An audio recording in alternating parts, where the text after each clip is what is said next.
cleaning glasses, 'cause I need to.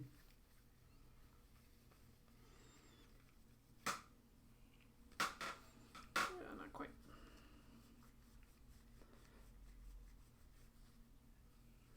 All right. I figure today, probably just mess with doing a simple animation. See where stuff goes from there.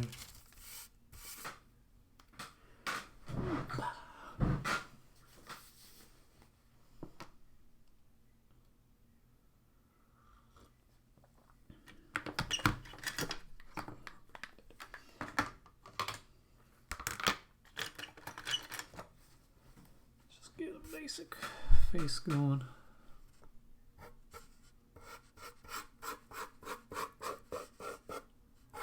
I don't think I've ever actually... No, I have. Not as a twisty guy. Okay. I think what I'm going to do is have a two-face figure.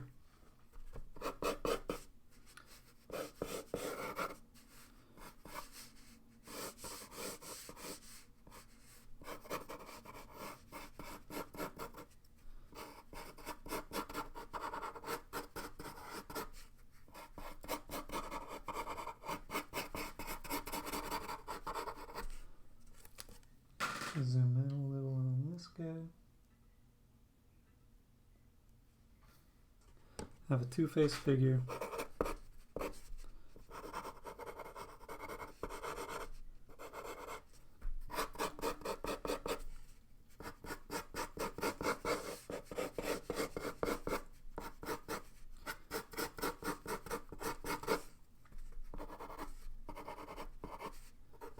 But make it twisty.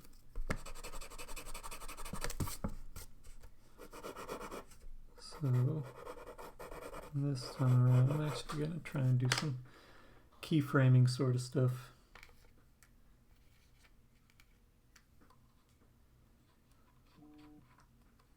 Or in the past, whenever I've done twisty guys, it has been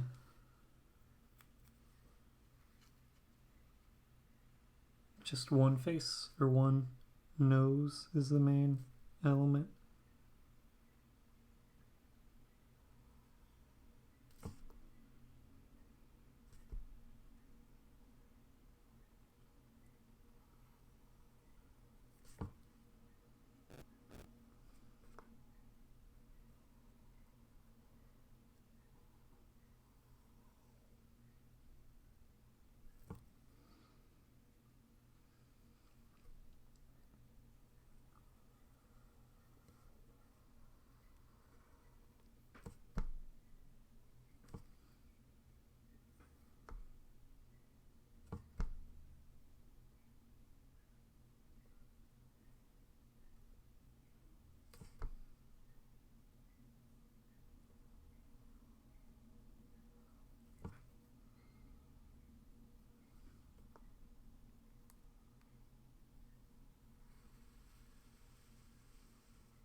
We are doing a twisty guy.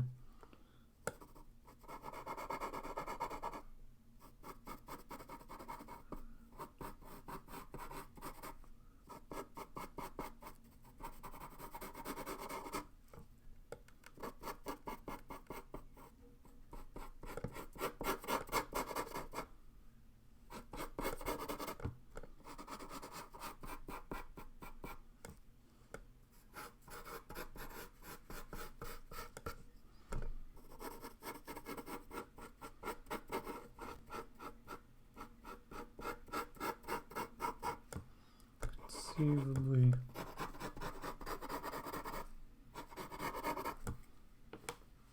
start to have something that eventually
So it's kind of like this.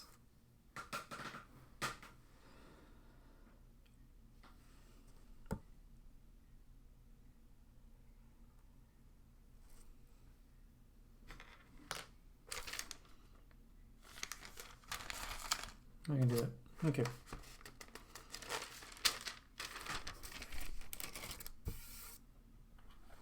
So I actually need to start by redoing this on a clean sheet.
Of course.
Let's get just a little closer on there.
Hello.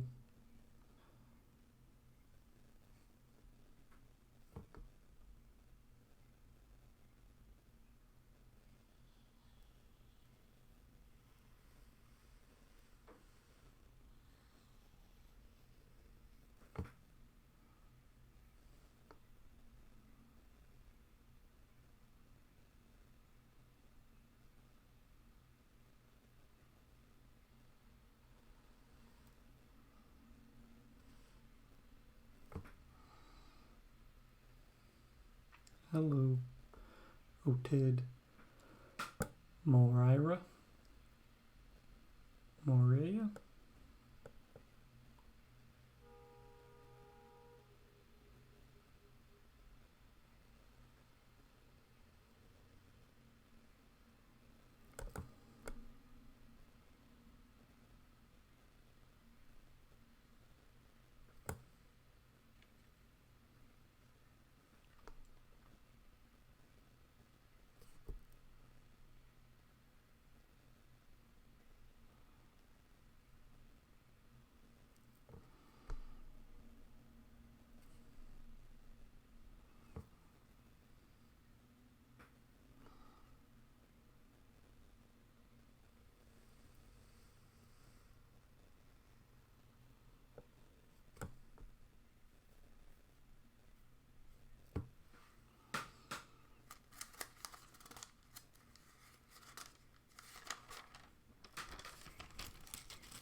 redo this guy. Oop, not that one before. Just the new one.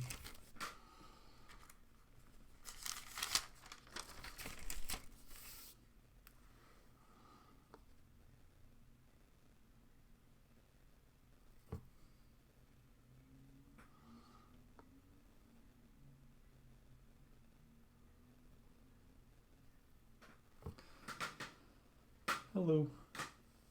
I can see if this is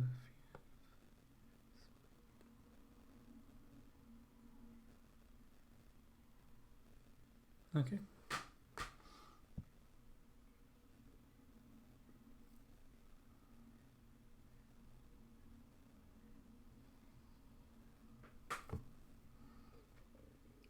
Thank you.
Thumbs up. Thanks. Rough. That's cool.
Thanks, Lagolu.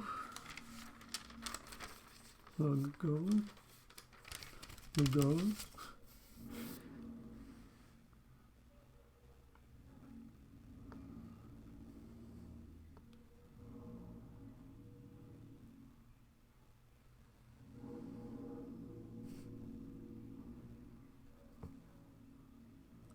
AK. I think your shirt's shipped today. Yesterday.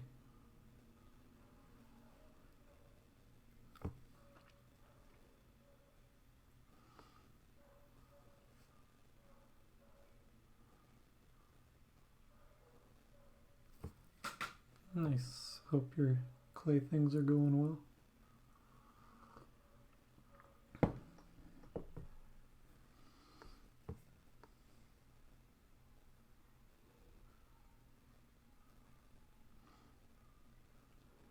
Welcome. Hope they get to you soon.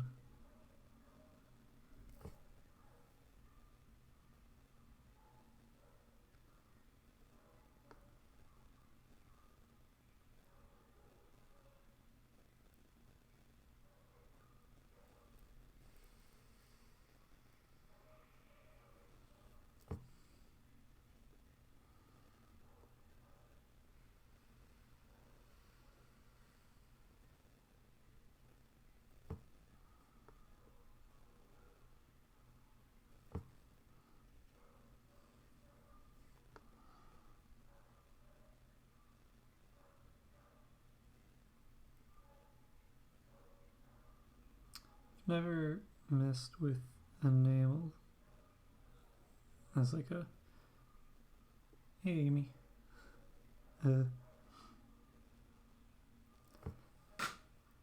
I've had enamel stuff, like enamel pens made, but I've never worked with enamels personally.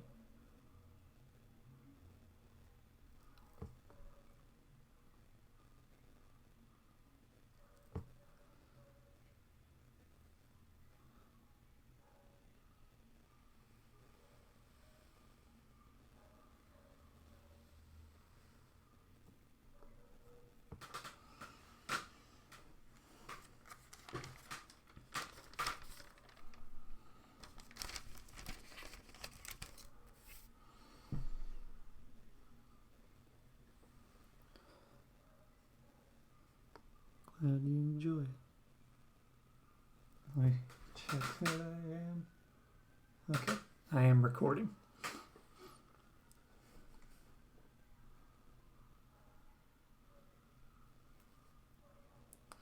Yep, my head's twisted. Push a little further.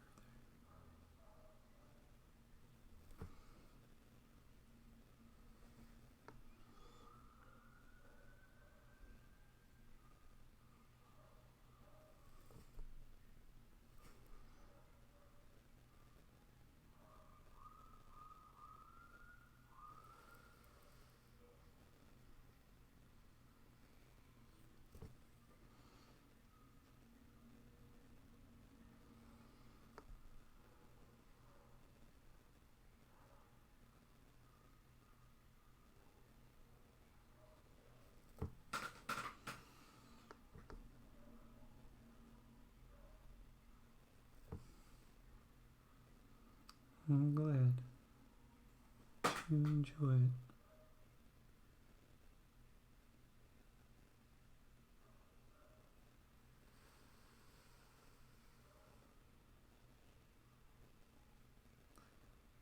Because this is two-dimensional and drawn, I can start to sort of fudge a bit of what this twisting back around looks like.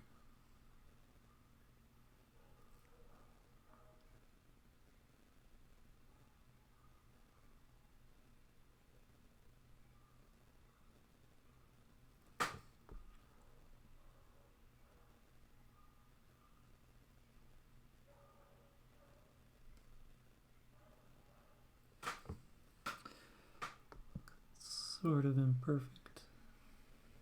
I will need to jump back to the first frame and use that as something of a reference point now, because eventually it needs to return back to this.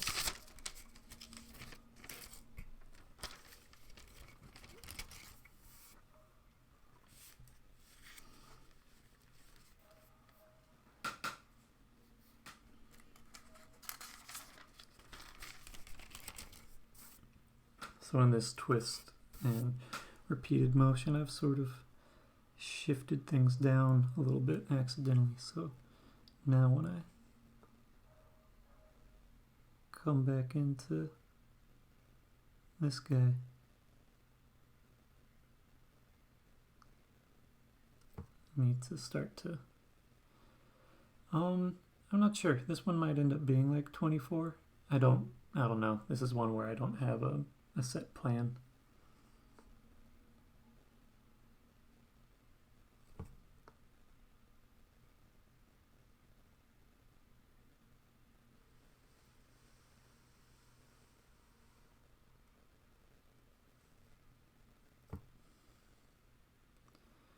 "24 frames might be what it ends up being.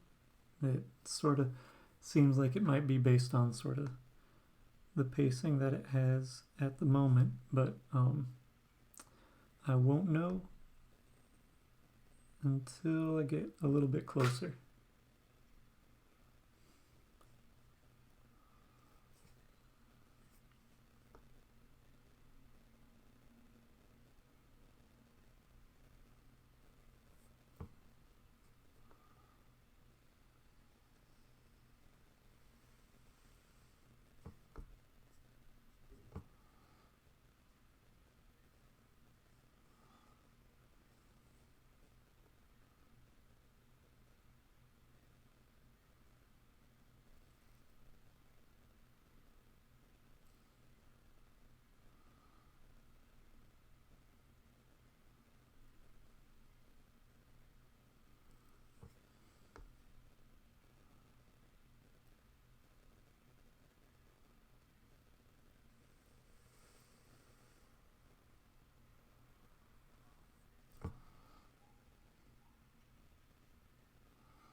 If you want to watch the, you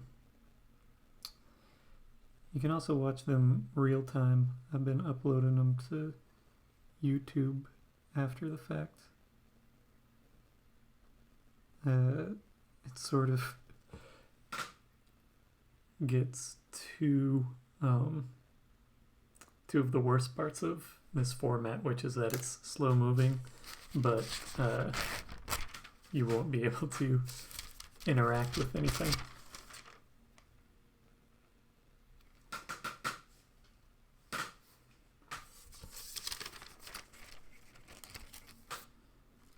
But if you search on YouTube for TraceLoops, it should pop up with a bunch of different Instagram lives. I'm mildly descriptive with them. Usually by the time that it gets to actually me uploading stuff, I'm a bit tired of working on stuff at that point. So I tend to be a little bit rushed trying to get better at that. So the descriptions are not the most descriptive.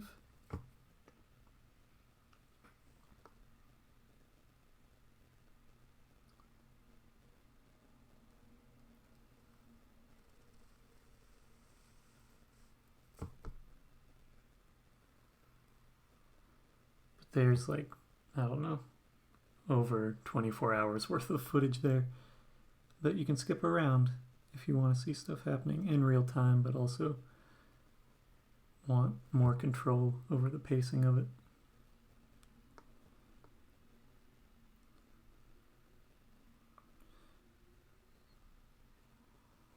This needs to adjust. Yeah, I need to redo this.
We're almost to 1 second of animation. Flash PSFE. 2 of these.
The more frames, the smoother the motion, but it's a lot more work.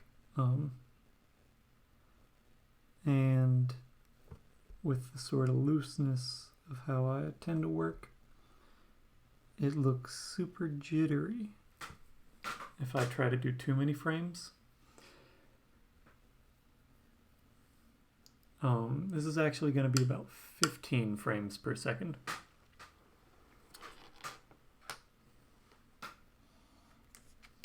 That's what I usually work at, is 15 frames per second.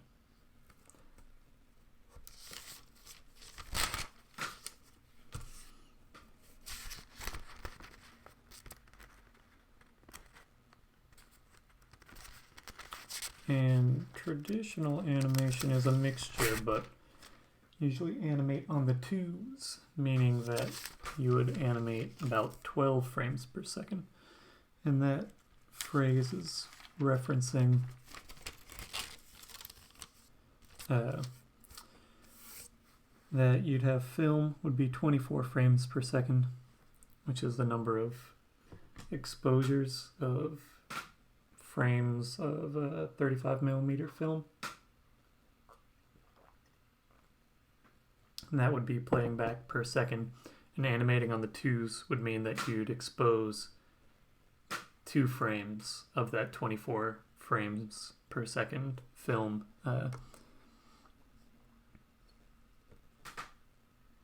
But for certain things, you'd animate on the ones, or you might animate a little slower, depending on budget, what is happening on screen at the time.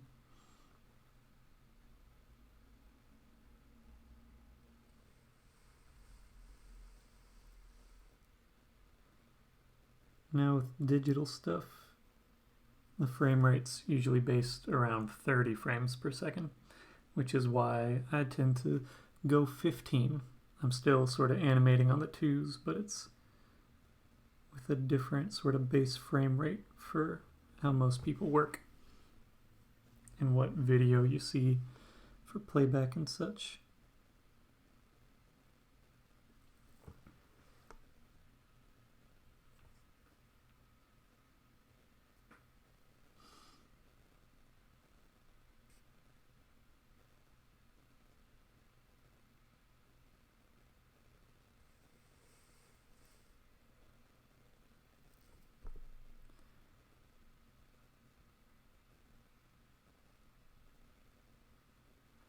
but animation, you can try it. You can look at history of animation. Like very first introduction I had was probably actually Captain Underpants, because those books had, well, flip books, but then Captain Underpants had this thing where you'd have two images. It would be like, make him punch, and you'd flip just between those two images, and that's like the core concept of animation is the persistence of vision. Or there are those toys where it's a disc that has like a bird on one side and a cage on the other, and you have string on either end, and you spin it around, or you have it on like a stick and you flip it quickly. But that's like really simple animation in the sense that it's 2 frames and you're just going back and forth, and you can really start to get a sense of motion and an immediate sense of accomplishment. That's one of the hard things with getting into animation is the amount of time that goes into it for the amount of time that comes out of the final work. Typically for animation in professional situations, it's teams of people working on small elements of an overall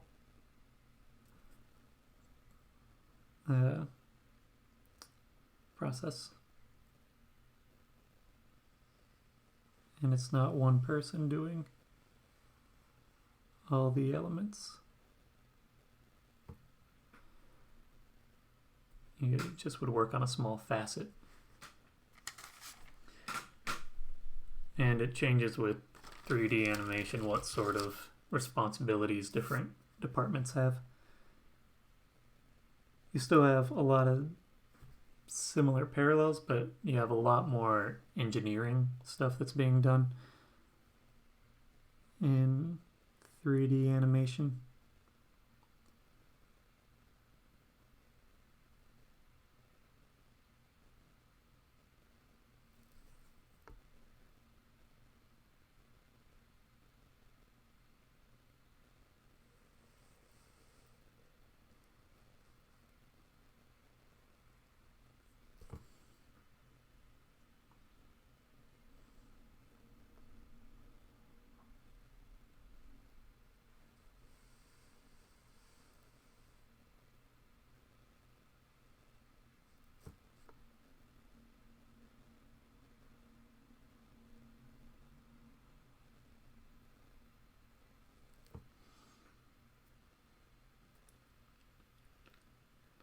I also animated in Flash was an early one. I don't know what is like the most accessible program nowadays for getting into animation. After Effects, maybe?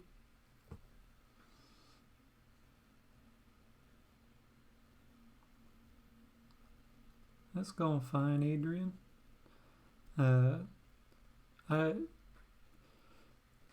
Thanks for letting me know that your tablet's acting up. I can't really tell who is and isn't watching when it comes around, but appreciate you letting me know if things are happening.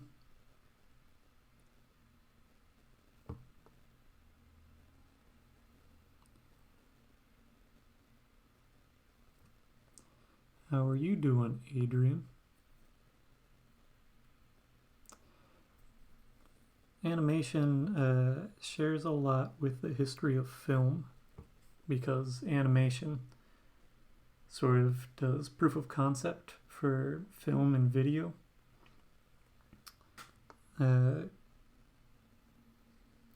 Early on, you have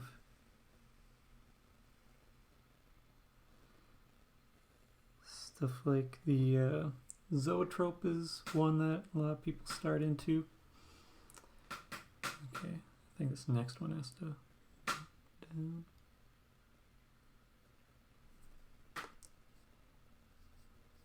You have those spinning discs. You have projection sort of things that are projecting like a sequence of images. And there's different people who work with stuff. Eventually you get, I think it's the kinetoscope, where it was like a series of stills on film maybe, and you'd look through and view it, and it was sort of reverse engineered to be a projector.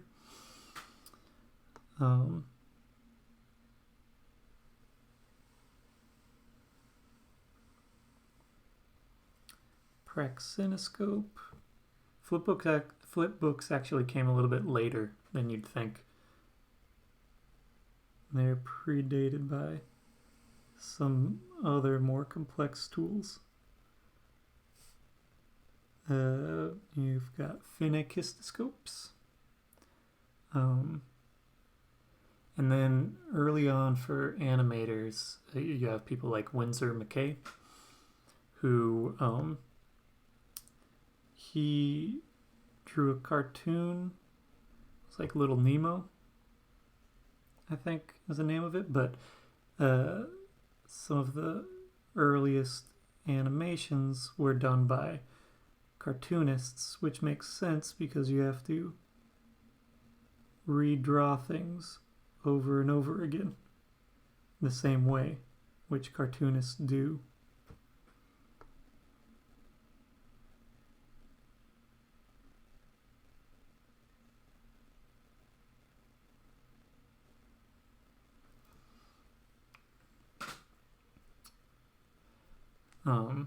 Winsor McCay did some crazy stuff for early animation, where he would draw over and over and over again, and he refused to use later processes that would use celluloid or use plastic sheets that you would paint the character animation onto, or whatever is actually animating, and then you'd have the backdrop be just a solid or lightly changing item, which saves on time and therefore costs, because you're only drawing the movement. You're not drawing the background every single frame. And then you have various processes that got more complex with people like, I can't think of his name. It was the one who actually came up with Mickey Mouse and worked with Disney before Disney sort of cut him out, like Ives Works or something like that. I forget his name, but he worked a lot with developing new forms of the mechanical elements of animation. Thank you, that's very nice. Parushottam.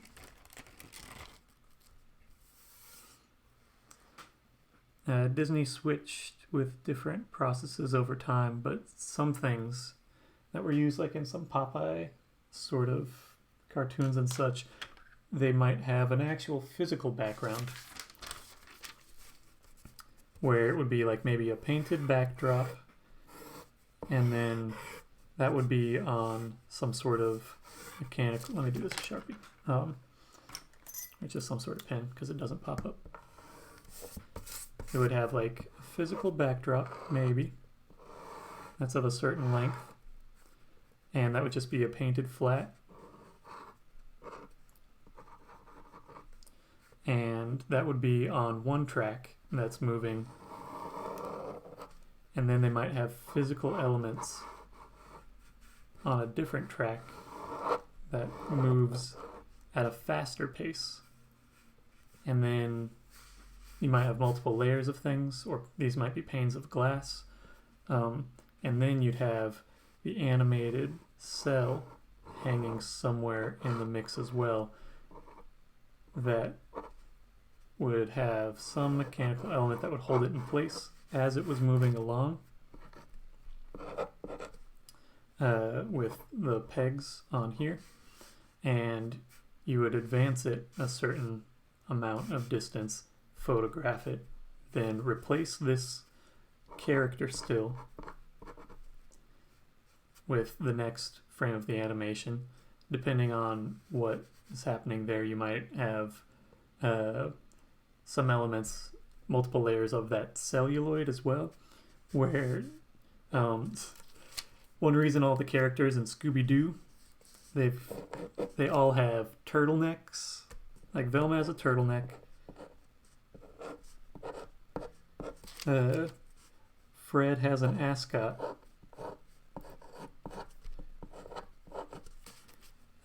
Daphne has stuff, Shaggy has whatever bit, Scooby-Doo has a collar. It means that they could animate and replace just the head and leave the body pretty much stationary, which means they only have to redraw the head when it goes from one frame to the next. So if you have a marking that's like a solid part that disconnects, you can use it as a cost-saving measure by making it so you don't even have to redraw the neck or reconnect there. You have this stationary, non-animated, inanimate object that stays in its place. What's another thing that I was thinking about? Xerox copying machines helped to save Disney a bunch of money with the production of 101 Dalmatians. So the production line for animation at that time would be, you'd have the pencil drawings, which would be drawn in pencil, and those would be kind of what I'm doing now, line test sort of things.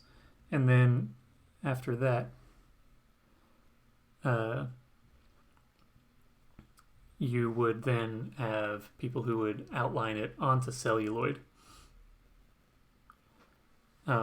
So you would have the pencil test, then you'd have someone come back and ink it onto plastic, and then you have a team of people who are the painters who come in and actually flip the plastic sheet and paint on the back of the plastic sheet with the color to fill in those gaps, which is why animation looks so flat, because you're painting it against a flat surface.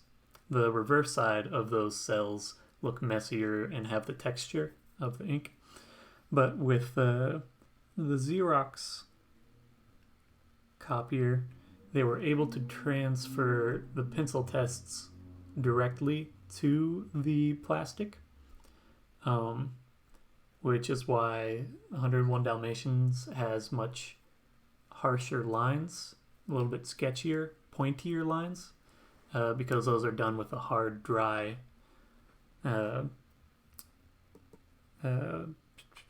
medium. They're done with like pencil or pen or something, and so they aren't as soft because the ink would be applied to the celluloid, to the cells, using a brush, so you get softer lines for that.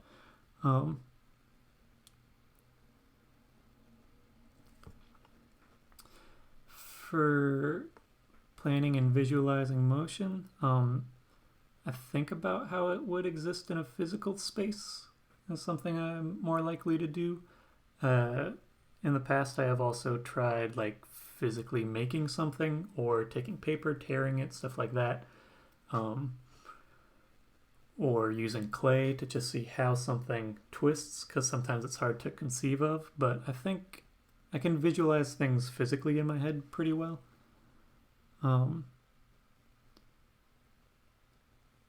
And when it comes to 2D animation, you can get away with faking things a bit more easily. It doesn't have to be perfect, it just has to imply something.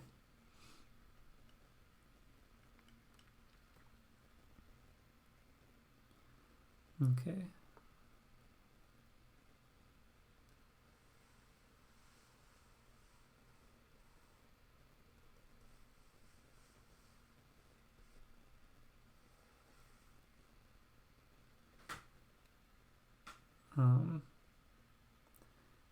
Eventually Disney started adopting digital processes, which brought back something that's lost with the Xerox process is you can't change the color of the outline. You're a little bit more limited. It's only black, where you could adjust it a bit when all the cells were being, all the outlining was being done by hand. You could change what the color of things were.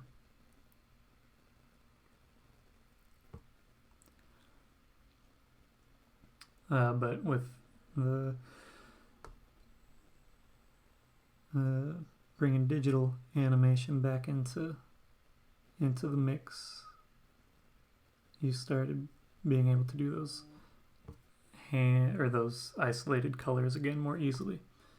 And then you start having stuff that incorporates 3D animation into 2D animation.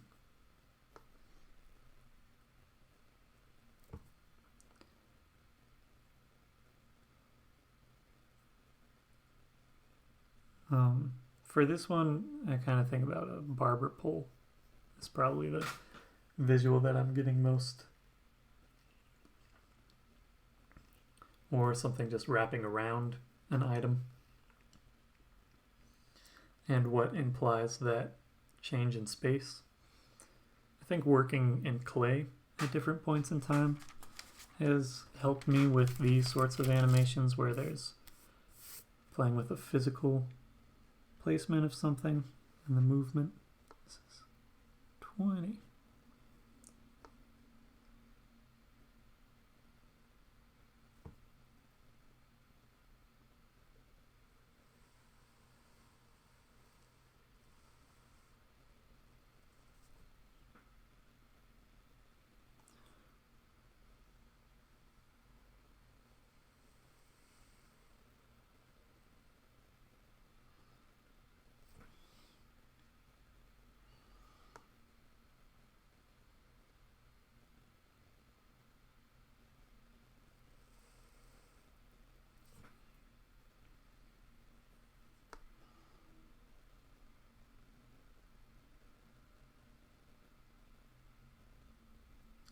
Something else that has helped a lot is rotoscoping.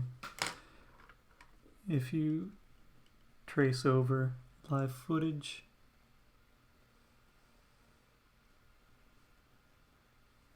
you can start to get a better understanding of how things move, because sometimes it's not the most intuitive. But there is a big difference between how something actually moves and how it feels like it moves. And that's something that looking at existent animation is very helpful. And just spending time.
physically animating things, or if you look at animation that you like and break it down frame by frame, you can see where and how things move and squash and stretch and how that motion is conveyed that you like.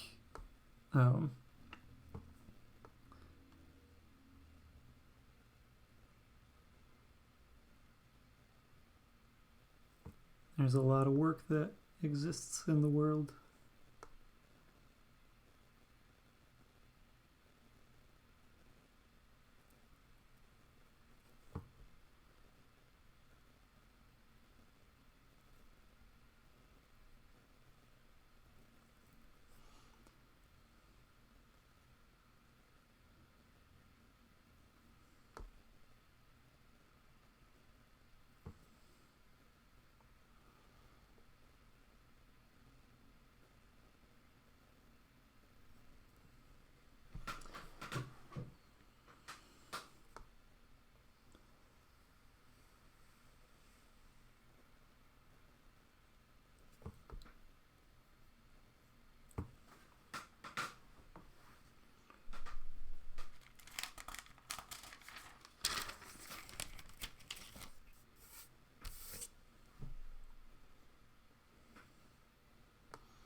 I had a teacher in college talk about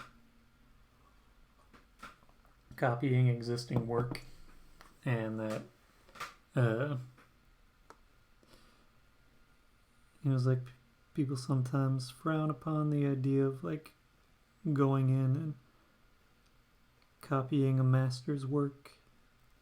And he was like, if you can copy a master's work straight up, great for you, but you aren't going to be able to.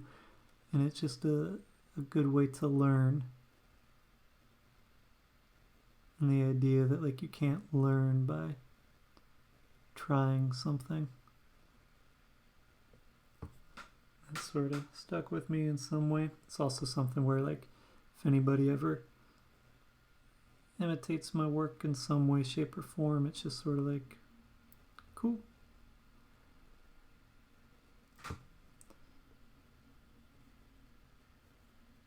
That's a way to force me to work and create more by sharing a process. More people can try it and test it, and it builds, and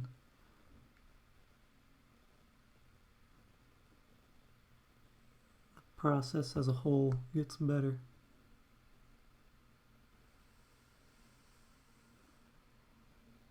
And I understand the other perspective on it, the idea that you want to keep and maintain your creation and your process and thoughts and such.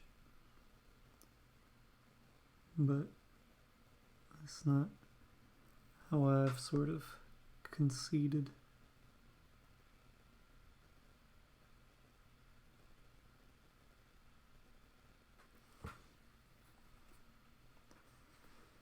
I've arrived at my ideology.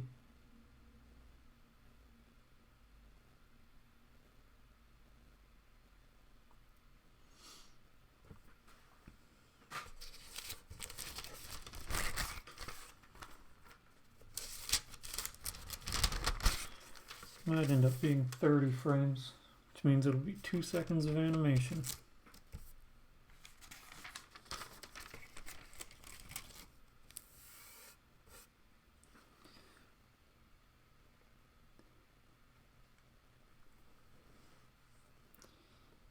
Even in something like rotoscoping, there's a lot of choices being made.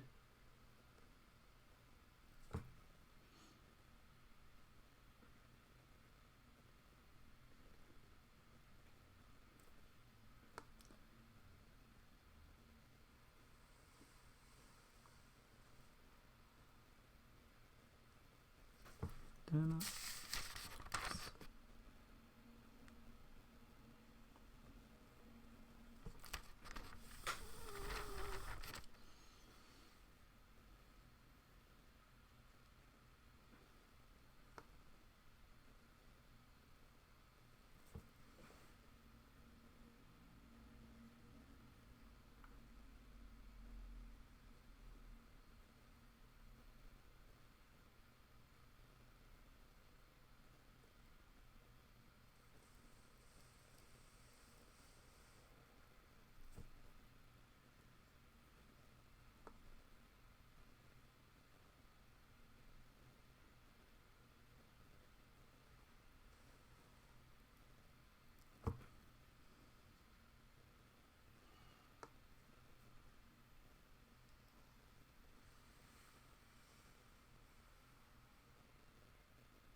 What do you mean, do I work on Instagram?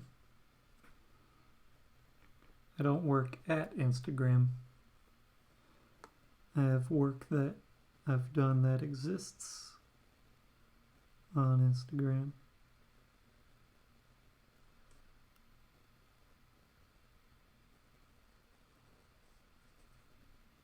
I've done work that lives on Instagram. And I've done work with people who work at Instagram.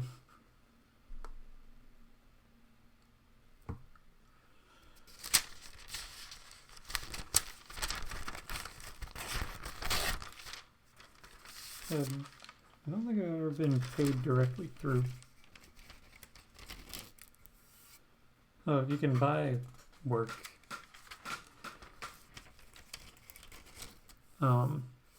You can set up having products connected to your Instagram pretty easily. It's a little bit of a... You gotta do a few things through Facebook and such.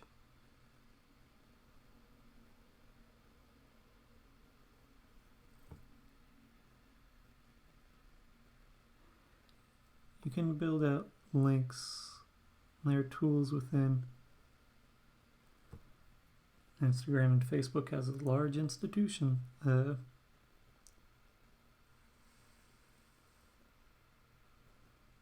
I've had work where I've been directly paid through Tumblr.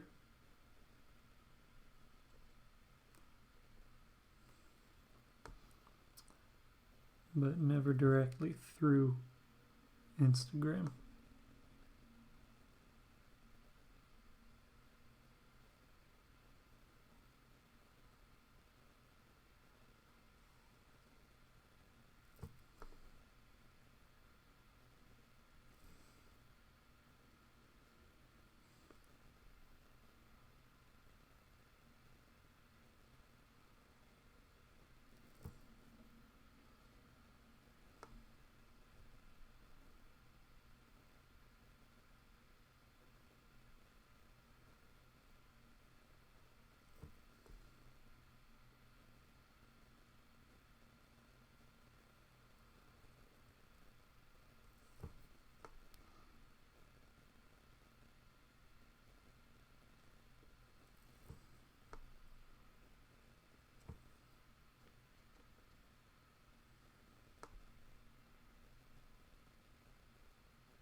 I've seen some of those where people have shirts of shirts.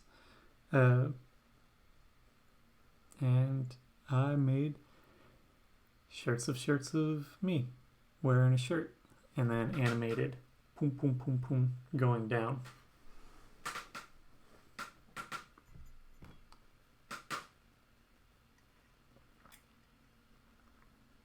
I've seen those, and you can just make those.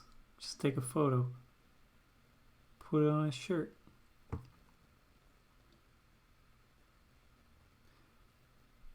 And you can buy one of those.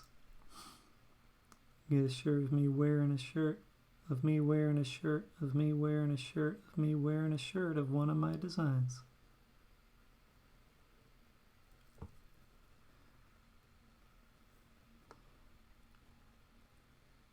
Just something I did.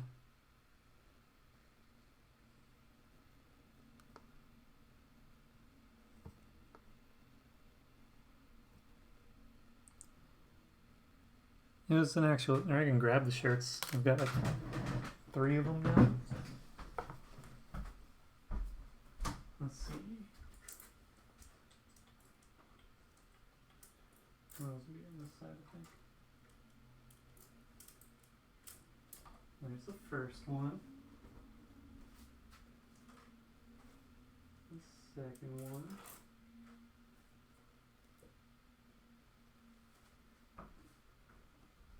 And the third one I wore recently. See this one? Yeah. Okay. So we'll go in order. So there's this one. That's the first shirt. It's not my idea outright.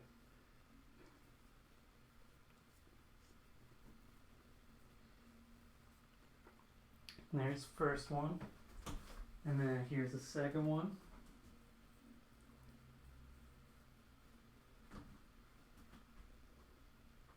So it's this shirt against there.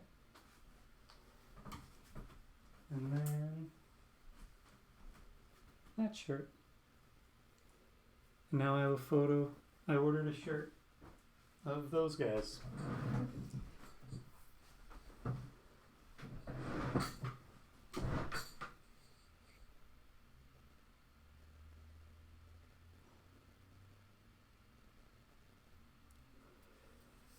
I'm pretty sure I didn't remember who it was, but I've seen those where it's like you have a shirt of the person wearing the shirt of you, and then it's a response, and then you can go further and further into it. It's like a photograph of a photograph. I don't think I claimed that it was my idea outright. I just was like, I can do that too. Because I found, or you can,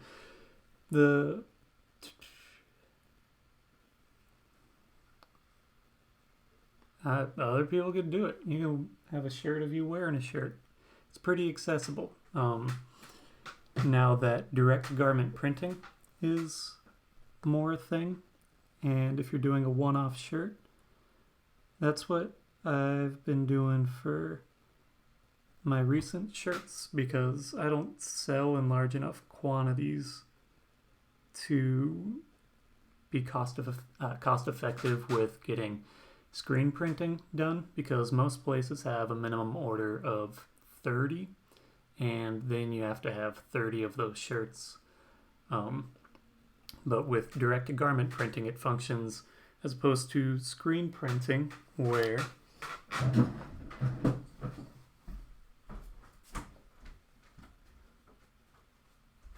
screen printing what you have is you have a mesh screen, and you have something that's very dusty, something that blocks out where you don't want it to print, and you force the ink through. You can do multiple screens and have multiple colors that way, and it works well for a lot of my designs, but it means that you have to commit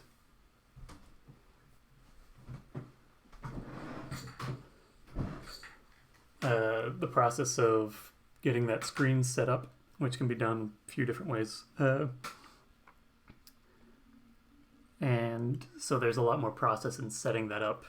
And then once you have it, you can print shirts all day long. And it's cost effective at that point, once that work has been completed. But because you have to physically set up the mechanical elements of it, it's not cost effective to do that for just one shirt.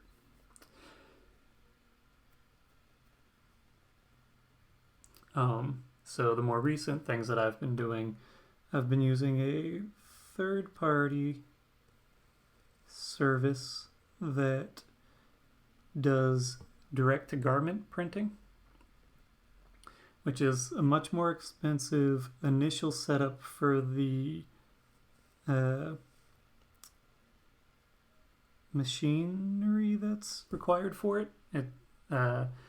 Like the printer can be like 10 grand or something, and it prints directly onto fabric. and it functions more like an inkjet printer where you have, it's probably CMYK, I'm not sure, but you have a collection of inks and it combines them with offset sort of bit to create the illusion of multiple colors outside of that initial base of probably 4 colors. And it's just dropping tiny little bits of ink, which means that it works well for photograph. So on something like these guys, grab the second color one.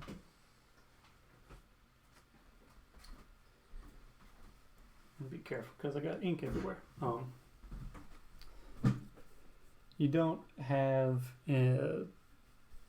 it's just sort of a bunch of ink droplets, but they're so small and the fabric is so soft with things that it's sort of, you can't get a super harsh clean edge with this, but you can get softer bits and get photographs to print very well. And unlike some silkscreen, which is plastic-based inks, this functions more like a water-based ink, so it stretches with the fabric much better than if you have a plastic-based ink from a silkscreen that has a harsh, solid edge, and it can look very nice depending on the usage, but it can crack, where this doesn't really seem to crack.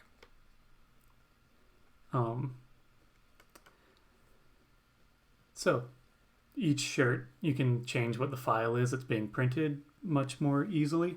So that's what a lot of print fulfillment services online, if you're just getting like one shirt done, they'll be using direct-to-garment printing,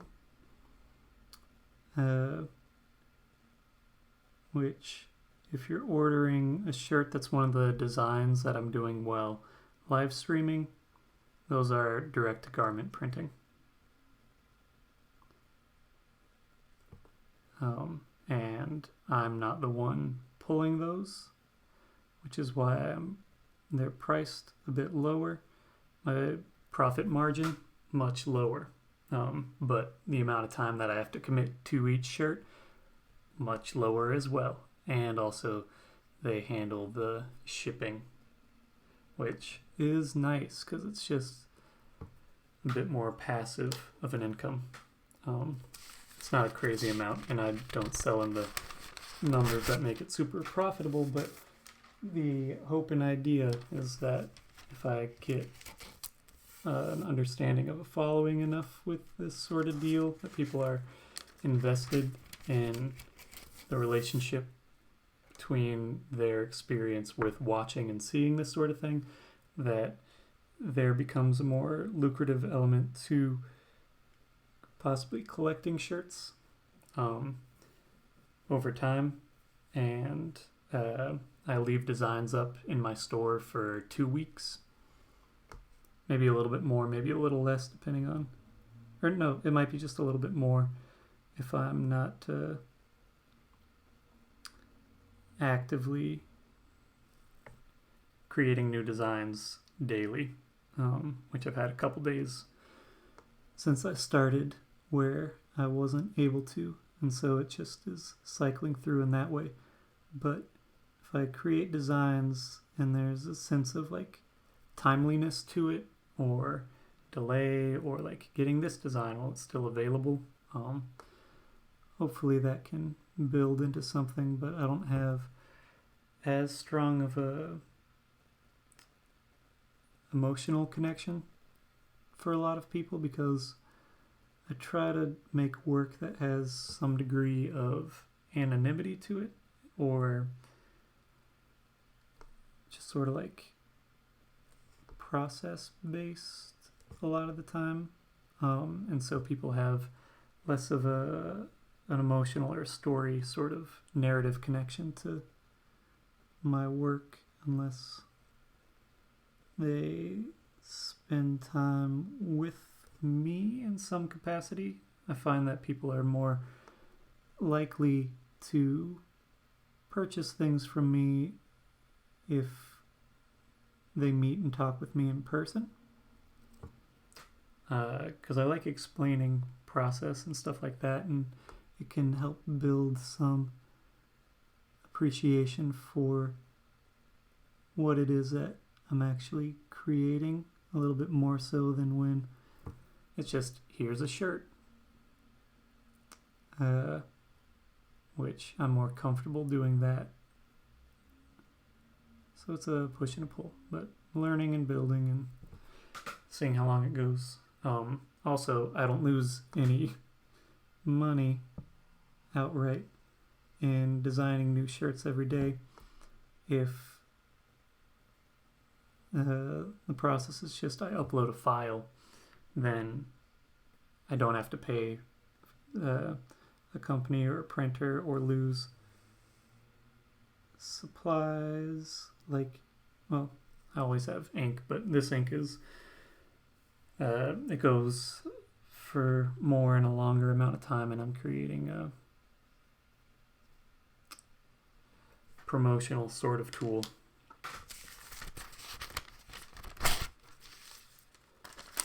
I'm just talking through things now. If you have any questions about stuff, feel free to ask. We're getting close to the end. This will probably end up being about 30 frames.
Uh, 15 frames per second, or FPS, which nowadays, most of the time, people, when I hear FPS, they're referring to either the refresh rate on a monitor or how robust the computer engine is for the playback of video games.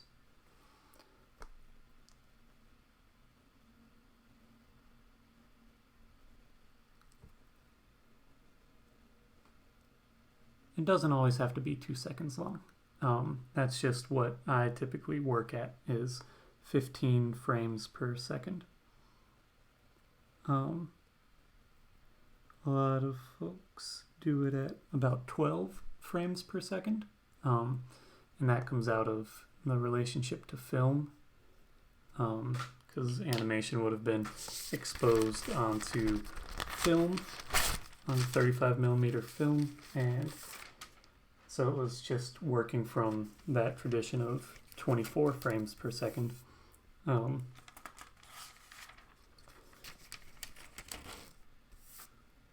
Which it was chosen because it looked decent, and it was easier to divide, because 24 is divisible by 1, 2, 3, 4, 6, 8, 12, and 24. So you can split it up pretty easily. as opposed to like 25 or something. There's a mixture of frame rates. Most movies are 24 frames per second, which is why sometimes things have what sometimes gets called as a soap opera effect, where things that were filmed digitally look cheaper because it is cheaper to film digitally, especially nowadays. But the frame rate for that would be something either like 25 or 30 frames per second for video as opposed to film.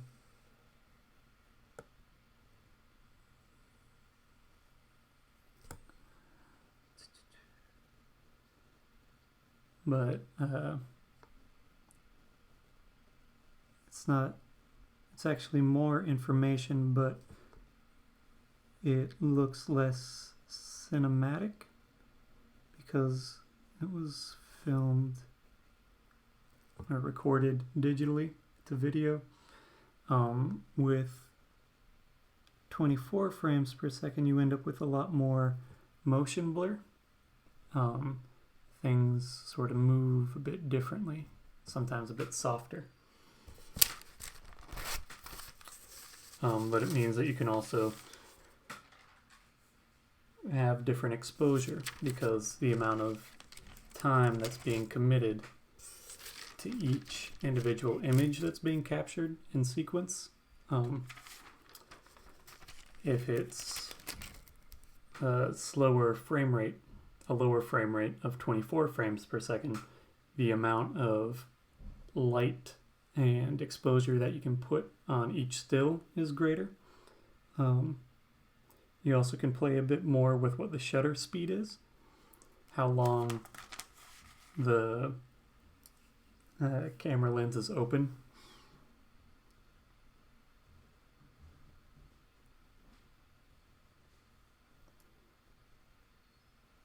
But then if you go too slow with your frame rate, things start to look choppier, which I think people who have grown up with a lot more playback being at 30 frames per second or a higher frame rate will have a sort of shift in opinion on what's the lowest acceptable frame rate. I have a friend who plays a lot of video games, and he's committed more time and money to more robust gaming PC, and then he also has a PlayStation Pro, and I just have a PlayStation. And all of my monitors max out at 60 hertz, where he has ones that go like 240 or something. So his experience with playing those games is much, and just seeing things in general is much different than mine, because he's sort of learned and experienced stuff with a different playback mechanism. And so when he plays things at a lower frame rate of like 30 frames per second, which is pretty standard, it bothers him, like physically can bother him.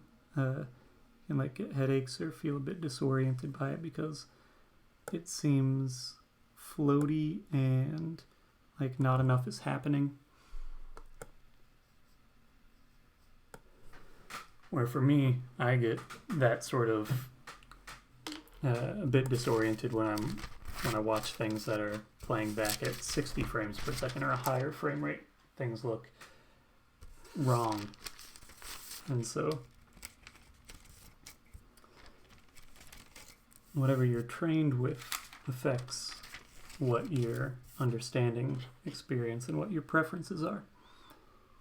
It's like an acquired taste or something. But those sorts of elements, you can do that. Sometimes you can use frame rates that are slower and make it look more jerky, and it can be to positive effect, not just for time commitment or amount of energy or cost. You can use it purposefully. Or if you want something to pause more, you can let it settle if there's not as much motion.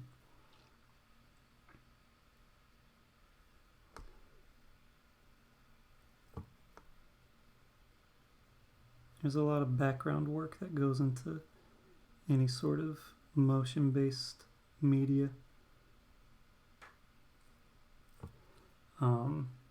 When The Hobbit came out in theaters and they were having it as a option to be able to watch it in 48 frames per second, which is twice the frame rate of what standard cinema is, some people got motion sickness or felt like they were going to vomit because it plays with what you've become accustomed to. It doesn't play with it, but it varies. It changes what you're accustomed to and what you've sort of trained yourself to understand.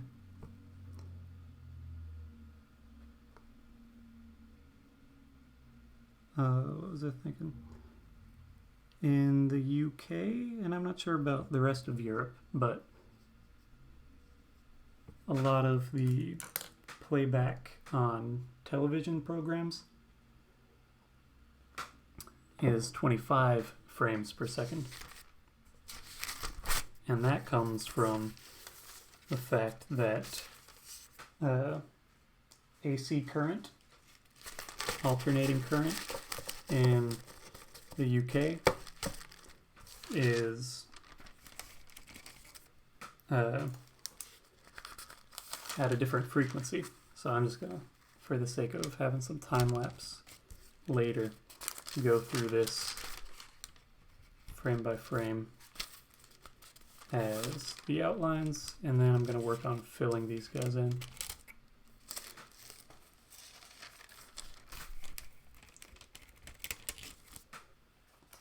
Okay, should be okay.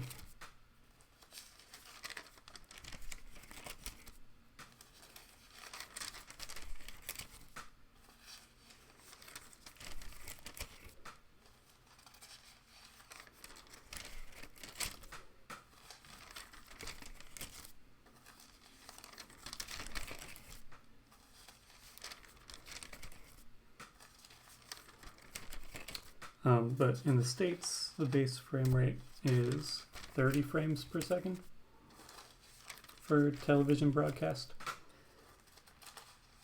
Well, historically it wasn't, then it changed a little bit at some point in time.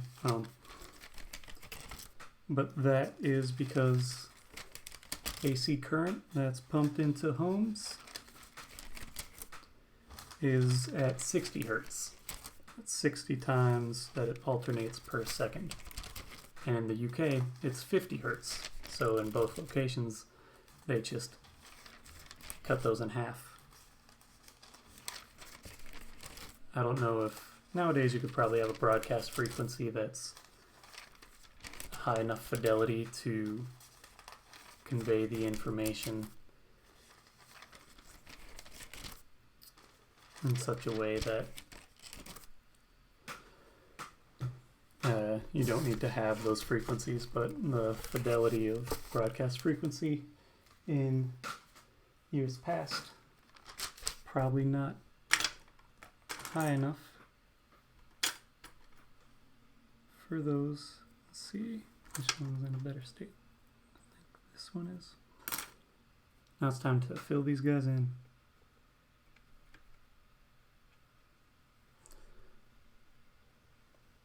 This will take a minute or 60.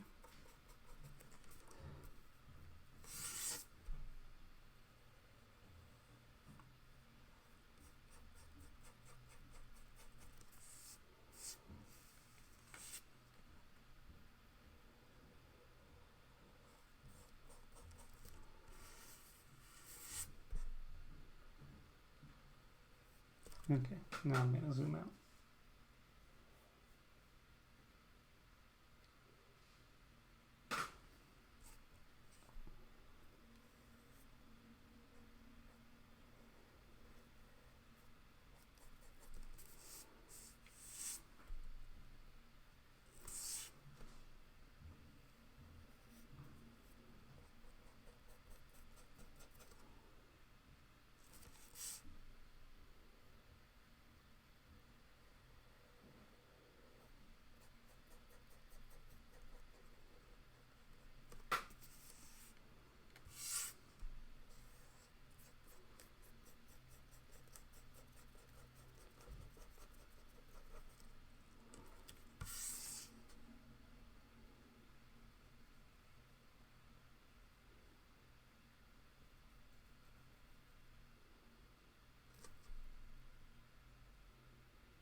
going to be more of this for a bit.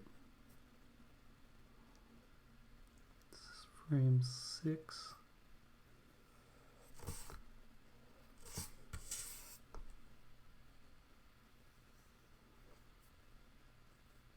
Out of 30.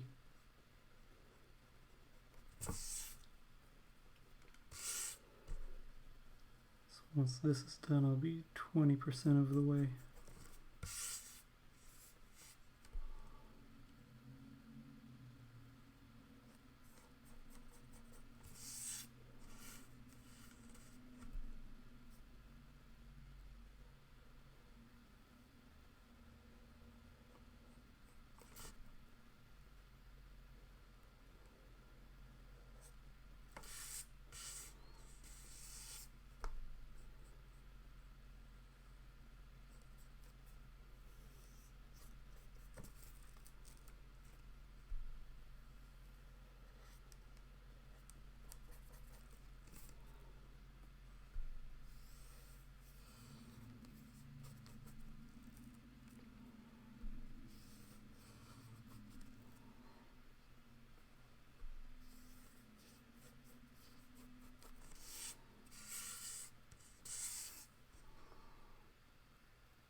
No, people tend to be pretty low in number. It fluctuates a bit, but I'm not the most engaging.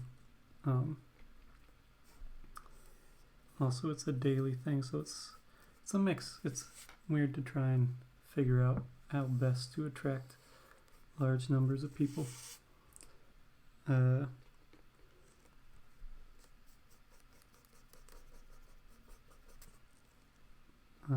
was I thinking? I've also been doing this for about 2 hours, so it's less likely that people will join in.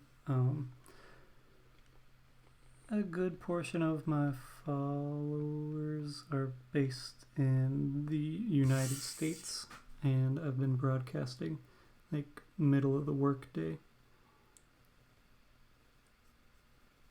so I'm not surprised with the interactions of things, but it keeps me accountable, and maybe with time I'll find a different sort of follower count. I'm not 100% sure that this is the best platform for this longer form, sort of understated streaming. I've talked to some people who do watch a lot of streams, but people who are watching things sort of passively, something that's understated. This format, Instagram, it's based on mobile devices. So when people are watching, there's a different dedication. You have to dedicate your phone, which is this thing that you interact with a lot and want to sort of play and fidget with as you're working. You want to leave this, or at least when I watch live streams on Instagram, I find that I want to leave pretty soon after starting into it, unless there's some sort of more interactive or social element to it. Instagram Live, I think, is best suited to a personality talking to an audience or talking to another personality, where it feels like you're part of a conversation. But this sort of long form, slow moving process is something that, from what I know, people are more likely to engage with on a platform like Twitch, where you can have it on your desktop or streaming on a TV or a second monitor or something like that, and you continue on with whatever else you're doing. But I haven't committed yet to spending more time back on Twitch, but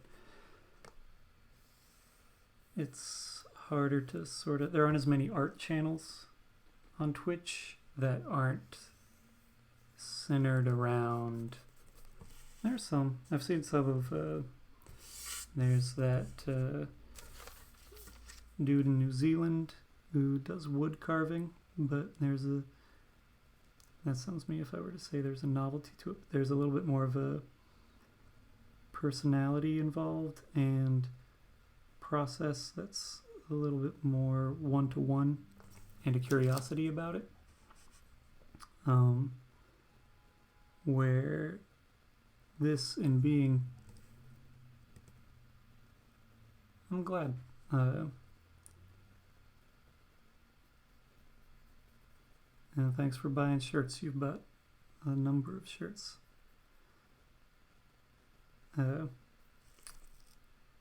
There's a New Zealand wood carver that I've seen pop up a few times here and there. And I think he's also more just aware of Twitch as a platform, because I don't interact with it, so I don't know how to cater things to it or how to work it, which I guess is just something that I'd have to spend time with. But a lot of the art things that are on Twitch tend to have some sort of additional context to it. There's a lot of artwork that's like people cross-stitching or illustrating things that are related to existing properties. So people who are like working on a cross-stitch that's Pokemon, or drawing things that are related to anime or cartoons or other existing properties. And so there's something of an in. There's something where people are like, this is cool, I'm already aware of this, now I have a context to it. And I see that a lot more for art streams on Twitch. So it's harder to sort of break.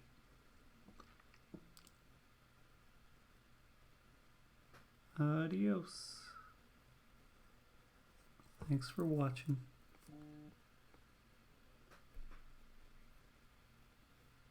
There's also something of creating just you saying goodbye everybody makes me realize that there's also the aspect of building a community where you have people interested that are just a shared experience with that audience, where you can talk and interact with other people who are involved in things.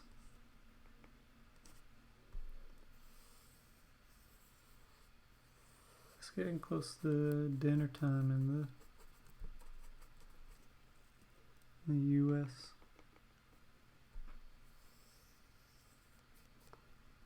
Closer.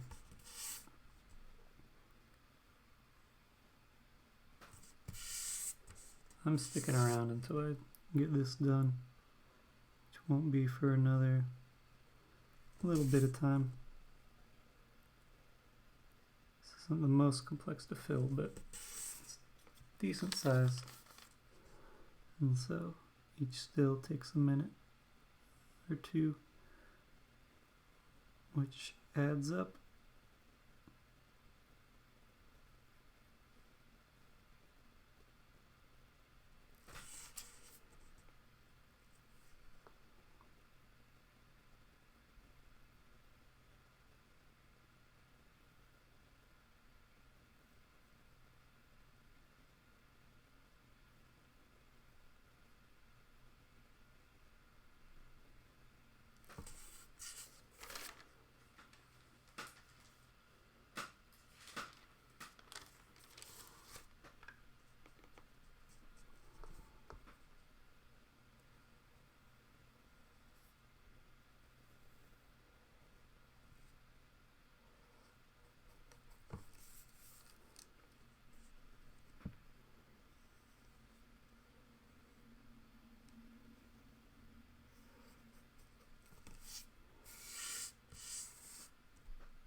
Adios. You say you were tired. Hope you get some good sleep.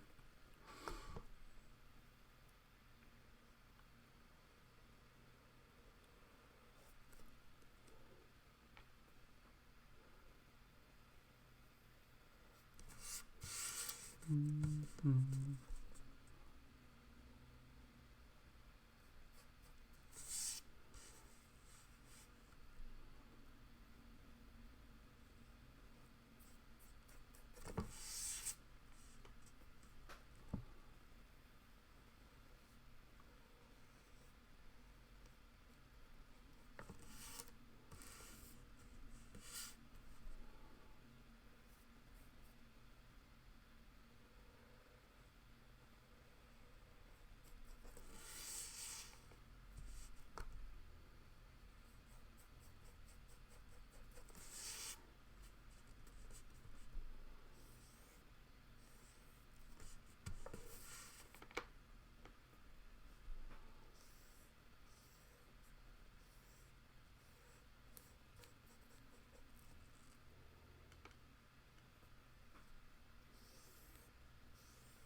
Check my placed a bid on some stuff on eBay, and I haven't checked that in a minute. Forget how long it has. It's like a $5 bid. It's not a lot, but it's the sort of one where it's a like 30% chance that no one else bids on it, and a 70% chance that someone else bids $6 on it last minute. I just got a notification that something that I placed an offer on a while ago finally got bought. Because my offer was way under.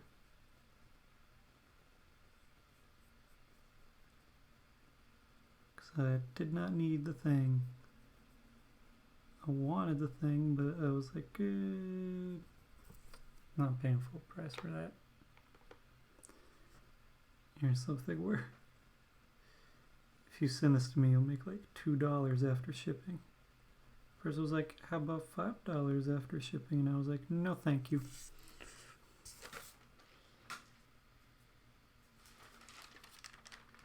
Someone eventually bought it just now.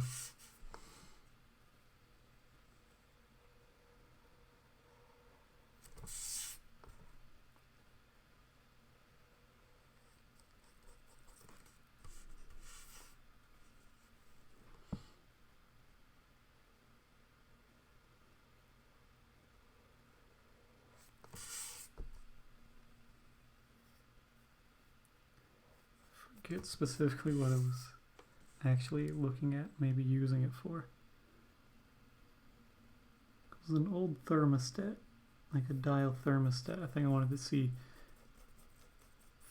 physically, mechanically how it was maybe meant to function and try and use it to control something.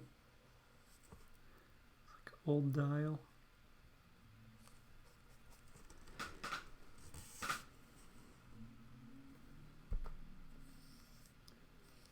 I like utilitarian objects, and perhaps repurposing them. So there's a lot of mechanical things that you interact with that have a set understanding, either through practice or through design, as to what they're meant to be used for, or what they can achieve.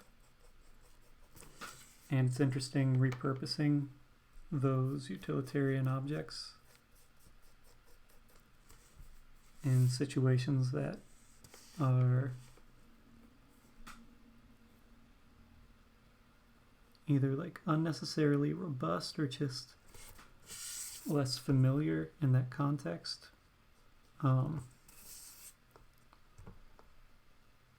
Rotary phone is a big one.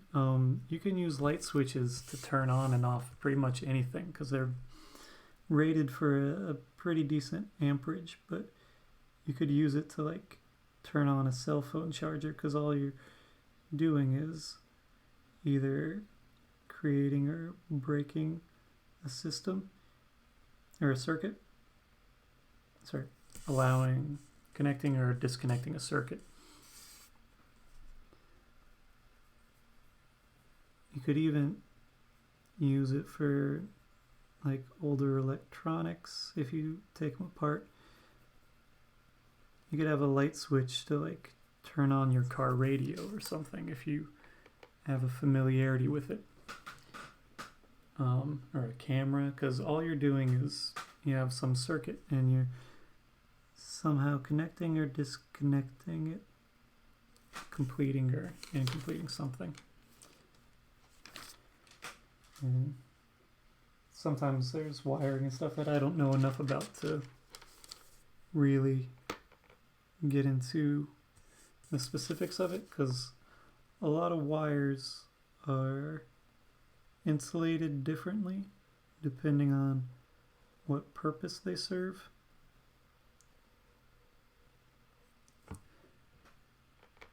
Like a coaxial cable, like an old antenna cable, it's a center one with a heavy amount of insulation that goes around it, and then there's wrapped wire that goes around, and either end you have the ground and the positive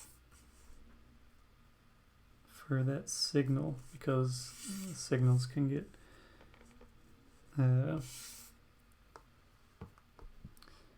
interactions. You can also buy like really robust, like old school switches, like what you'd see in movies, because what's happening there is when you see it and it sparks, it's because it's this metal handle that you're just flipping from a state where it doesn't connect any 2 points. So you would have like a circuit that's going like this, and you have maybe that's why they're illustrated like that. Or no, that's a battery. You have a circuit that's going like up through here, and then your handle is just like this sort of guy, and this is the actual like wooden handle for like an old school Frankenstein looking deal, and it just is on 2 hinges, and you flip it up, and all it's doing is connecting these 2 points and completing the circuit. You could use that for anything as long as it's rated for it and you're not like exposing weird wires and such. That one's not the safest because it's exposed live connecting points, but you could use that for like turn on any sort of light switch, or like powering your phone, or turning on, you could, if you break something, and you could use it to connect a USB port even too, if you just have you'd have to get the wiring set up correctly. You might actually have to have a series of them, because USBs have multiple pinpoints in them.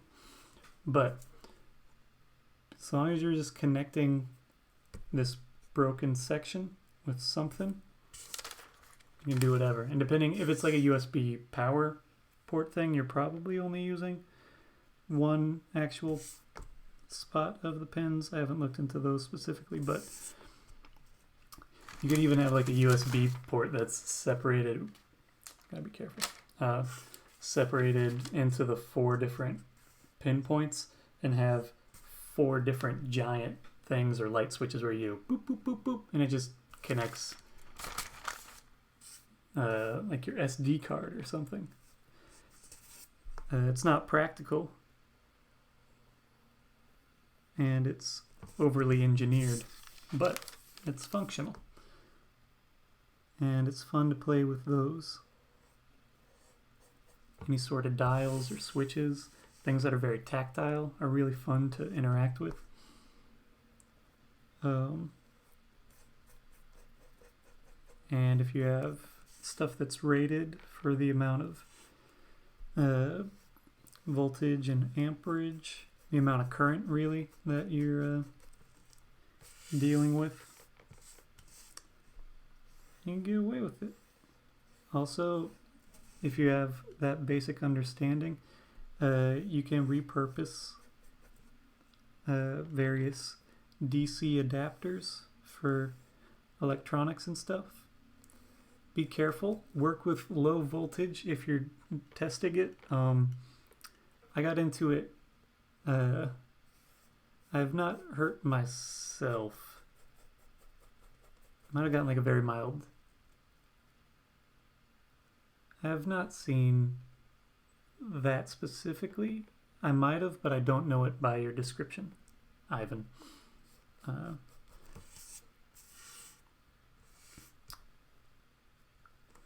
I'm not sure. There is I don't know his name, but there's a guy on YouTube who does a lot of he does know about electronics, but he hurts himself intentionally with the videos he does, where he's like, here's an electric guitar, and all he's done is hooked up a direct power outlet to the strings on a guitar, and he strums it and it sparks, and it's dangerous. It's crazy how dangerous electricity is for how mundane our interaction is with it and how specific it is. But I got more into messing with some switches by learning, doing some tools with stuff with Arduino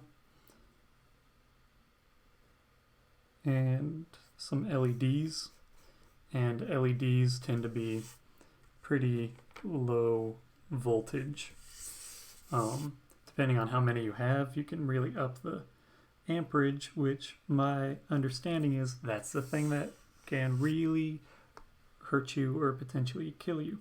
Which is why you can have 10,000 volts, but that's not necessarily the thing that kills you, because electricity is sort of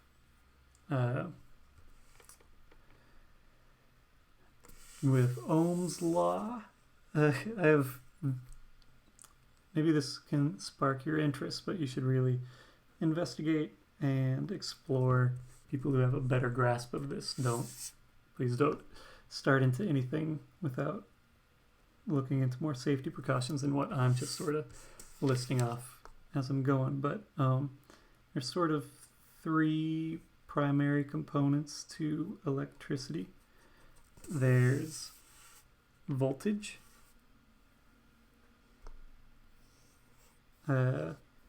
resistance, and current.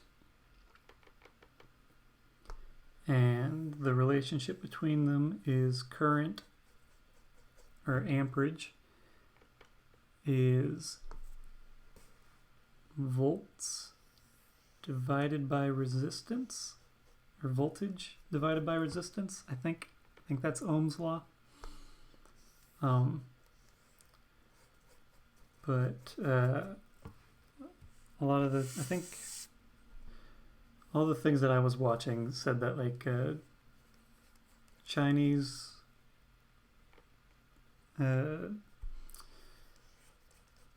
education or description of electricity is talking about it in terms of water, and voltage is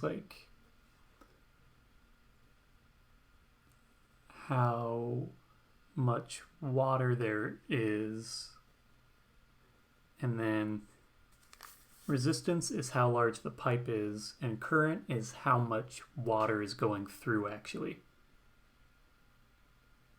It's my loose understanding. So if you have a high amount of water,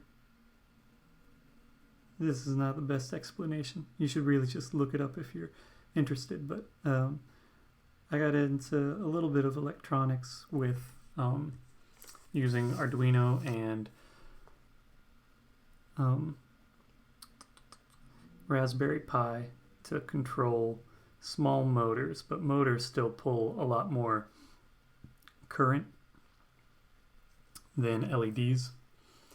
LEDs are pretty efficient, and you can work with low battery power LEDs do require DC current, so you'll have some sort of means of conversion because power that's coming directly from outlets is alternating current, which has a frequency to it. It's sort of like pushing and pulling, whereas direct current has a direction to it. That's what like a battery is. Most electronics that you're running tend to be direct current. So your phone, anything that's battery powered, anything that has a like little conversion box deal, you got to get your charger or whatever. That's typically DC current. And LEDs have to run off of DC current. But if you have like an incandescent light bulb, that can run off of AC current. Certain motors can run off of AC current, but small motors that are battery powered tend to be DC current. That's redundant. I'm saying DC current. That's like saying ATM machine, because DC stands for direct current. So if there are any electricians watching or people who are into electricity as a general thing, probably frustrated with me saying DC current so many times.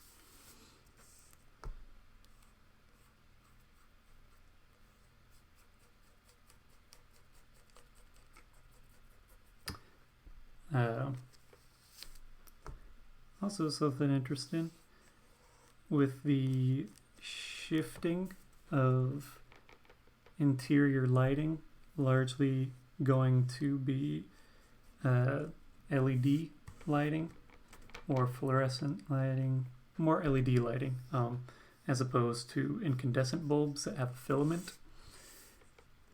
The term watt is in reference to the amount of power that's being used.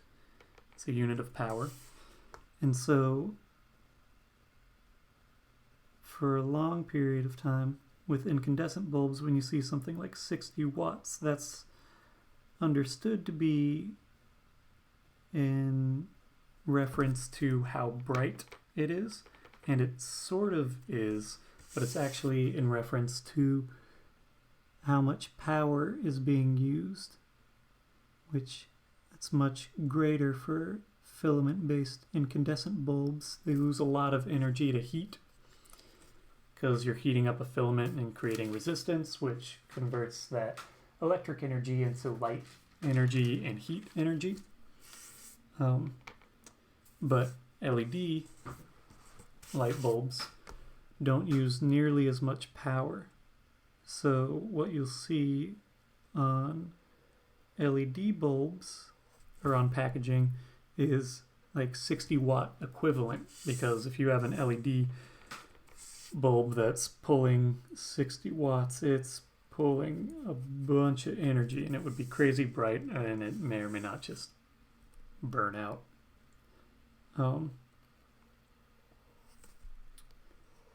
So if you go to a store and you're like, I'd like a 60 watt LED light bulb,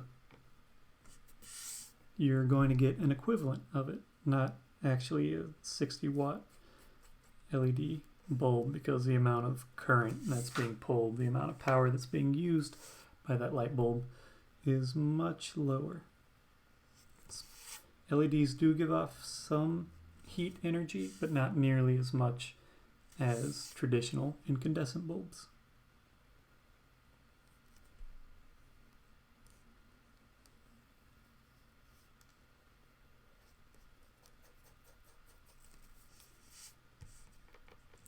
All the lights that I have are LEDs, and they give off a little bit of heat, but the amount of light that it's producing compared to what an incandescent bulb would be giving off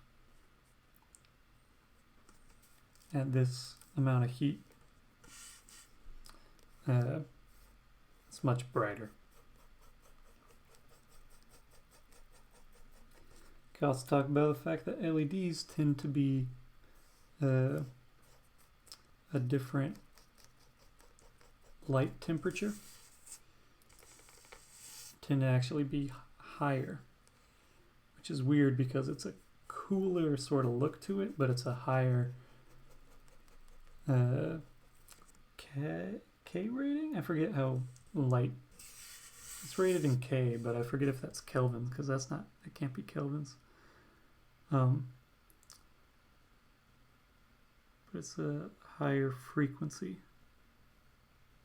So most incandescent bulbs are quite warm in tone, which is why if you photograph using color, if you're using an incandescent bulb as a light source, it may or may not be quite yellow. Kelvin. It is Kelvin? Okay, that's weird because Kelvin is also, isn't that the like actual scientific temperature thing? Ampere is related to ampere or amps. I'm just talking now. Feel free to correct me on anything. Color temperature. It's in kelvins? Okay. I thought it might not, because isn't that the same unit of measurement for temperature, like in physics? Where 0 Kelvin is absolute zero. Just weird that they'd use the same measurement or same name. Anyway, LEDs have a much higher color temperature, light temperature. Your eyes naturally adjust for it most of the time, but cameras don't. Traditionally, you'd have to buy a different film depending on what light temperature you have. With digital, you can adjust things. If you're... Oh, okay. That's me learning that bit.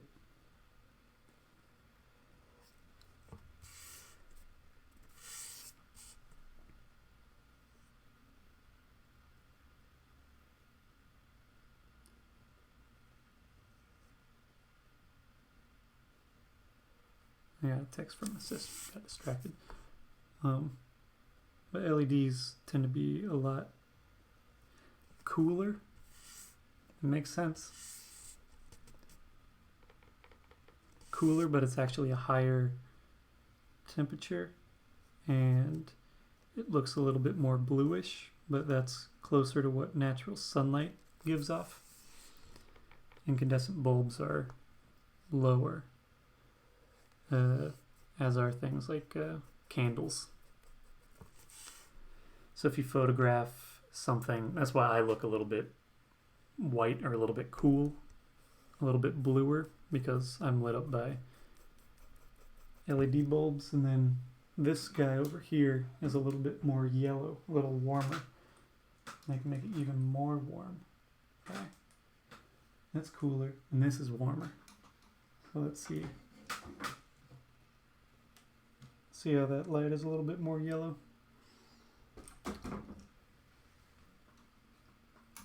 So for a long time, LED bulbs were very much cool for what color temperature, light temperature, white balance, whatever you want to go about describing it as. So it's kind of off-putting in that way. It's not the most flattering, because it's sort of it contrasts with your natural skin tone, because nobody has like a bluish tint to their skin tone.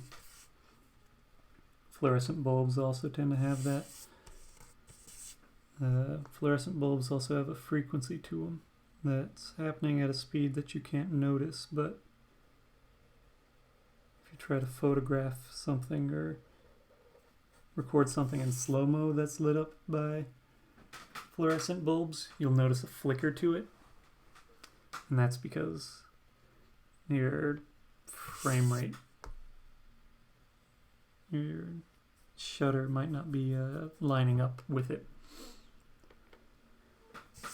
That's also why some people get headaches with fluorescent lighting.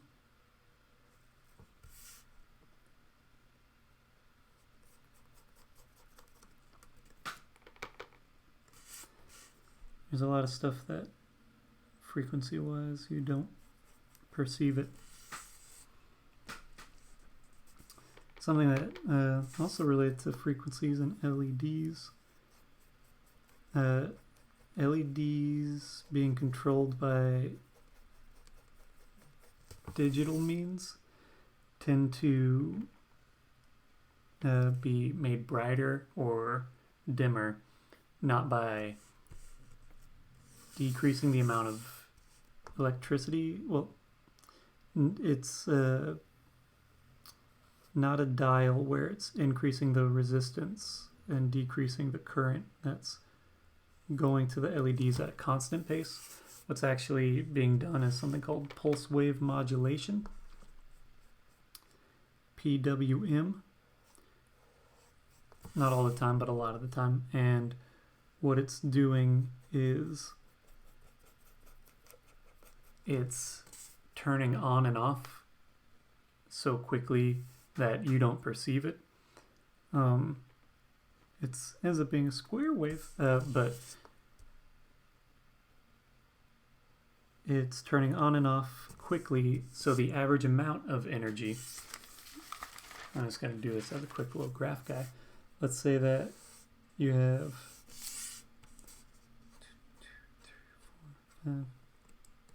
I'll make it 6 because that's easier. And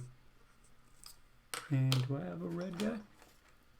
I know some electronics, but I just like talking about noticing what you have in existence around you because there's so much happening.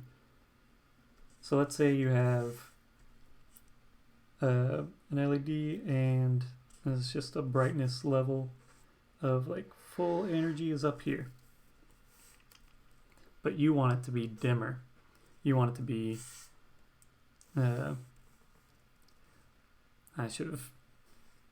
let's say that it's up here, so it's at 6. My bad. I'll redraw this.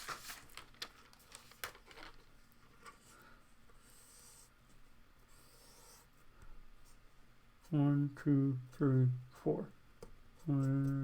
Okay. This is easier. Let's say that you have a digital controller that only works in a binary thing. It's either on or it's off. And that's a lot of controllers nowadays, as opposed to an analog controller where you can physically adjust things and limit what's happening. So let's say this is what it is when it's just on. And what you want is you want it to be half as bright. But all you can do is turn it on or off. So what you do with pulse wave modulation is, if you're trying to make it so it's half as bright, you have it on for one, then completely off, then on, then off, then on, then off. I'm an artist full-time, and so I'm just going to finish explaining this, but so when you have it on and off at equal measurements, the average ends up being half the brightness, which happens with a lot of LEDs that are controlled by digital computers or controllers. And if you vary that relationship of on and off, you can change how bright it is, which is sometimes if you have like an LED strip or something and you decrease the brightness, sometimes it looks like it's flickering a little bit, and that's because it actually is. And the lower the brightness is, the longer that relationship is between being on and off, because you're trying to decrease that average. So then it would be like on for 1 and then off for 3 in that scenario to get it to be a quarter of the brightness.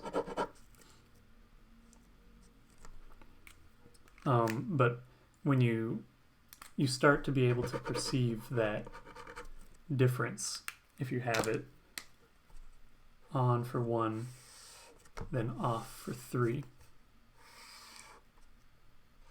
and follow that pattern, and you end up with what looks like flickering with like an LED strip or something like that, because it's being controlled by a chip and not by, if you have a dial for an incandescent bulb or something, the most common sort of dial is a resistor sort of thing where you have, it's called a potentiometer, and usually you have 3 points on the end, but depending on what you're using it to adjust, you just have an input on the circuit. So let's say that the circuit is coming in here and it goes along this dial, and there's some sort of conductor that goes along here, and as you twist this dial to the right, that sweeper is getting closer to this output, and if you get it closer, it decreases the amount of resistance that is happening. So when you have like a volume knob or something like that and you're twisting it, depends on what the function is, you're either increasing or decreasing the amount of resistance on this sweeper. And so as you get closer, the amount of resistance decreases. You still have the same constant voltage, but the amount of current increases. I think, is it I? I forget. Maybe I has resistance. Anyway, so that's what happens when you're dealing with more analog situations.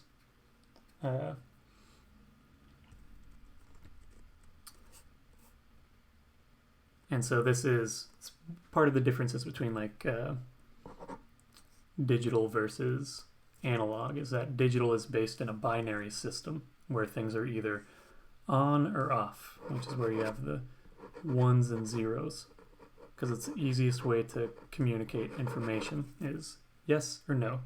And as time has gone on, the fidelity of what that is increases because you're able to compute so much more with more robust computers and such, but you still don't have quite the same fidelity as an analog system where there's physical elements that are interacting with one another that are increasing or decreasing, because that fidelity is based in a physical space. Okay. LEDs. Let's finish painting these guys.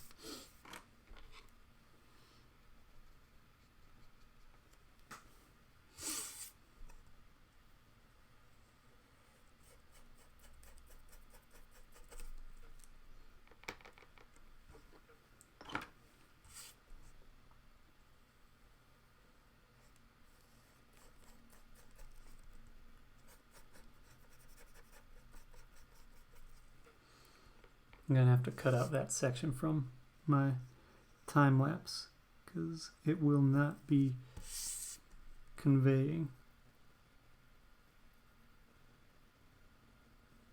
It'll just jump in a weird way and not be clear. Oh, you're an engineer. Well, hopefully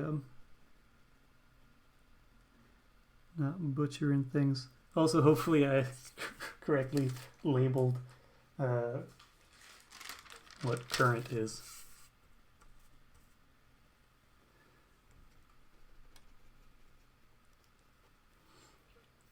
That's an embarrassing thing if I was like, This is P. It stands for voltage. Sort of engineer are you?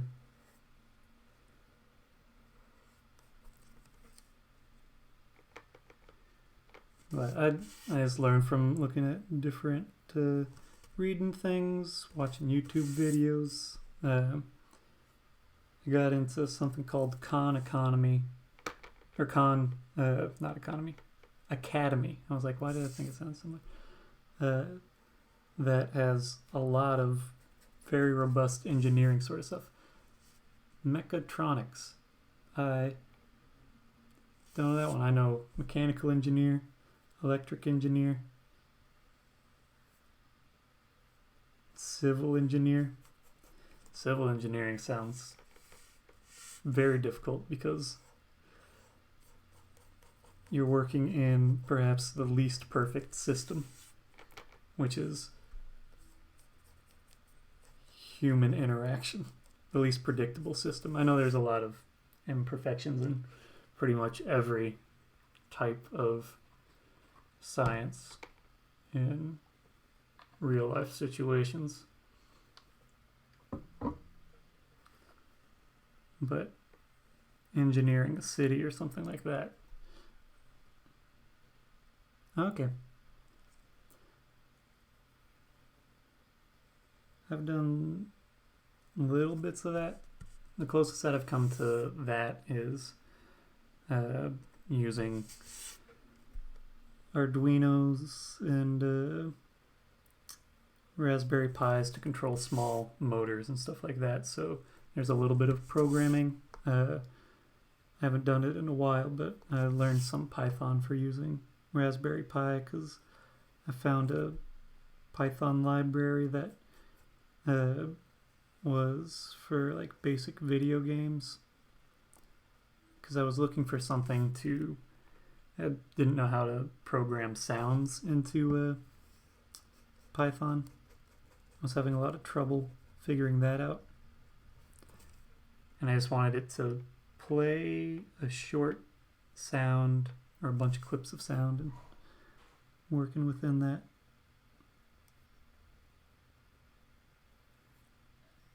I know a fair number of people who do interactive display sorts of things. They have been hit kind of hard by pandemic things because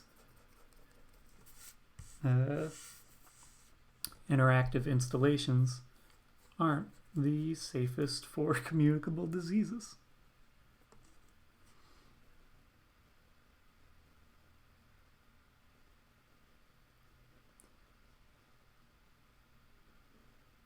And with downturn in economy, people are less willing to pay for the things that are large interactive bits. But most people use a lot of LEDs.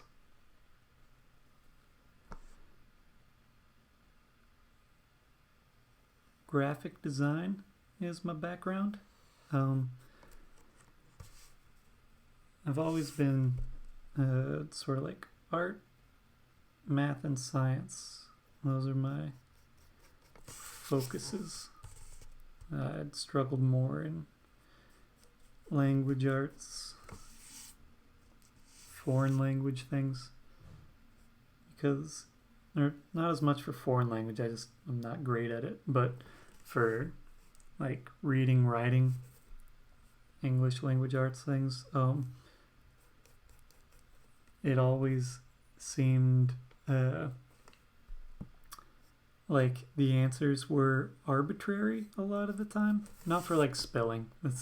So there's just, I'm bad at it. But it didn't make as much sense to me because I'm like, why is this story better than that story? Like you can sort of tell, but it's hard to identify, and that's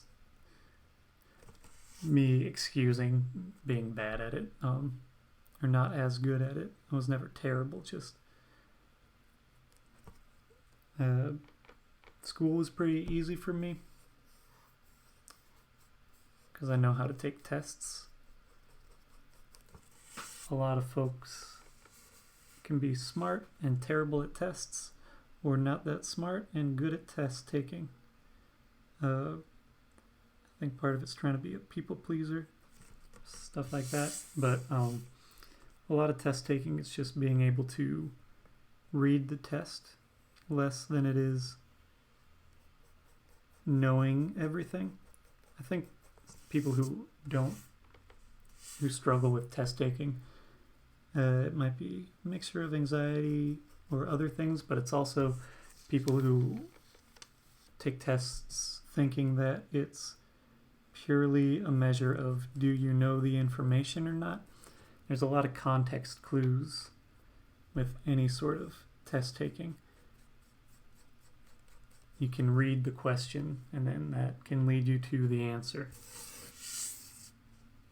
It's like any sort of trivia game. It's not like I know everything about everything.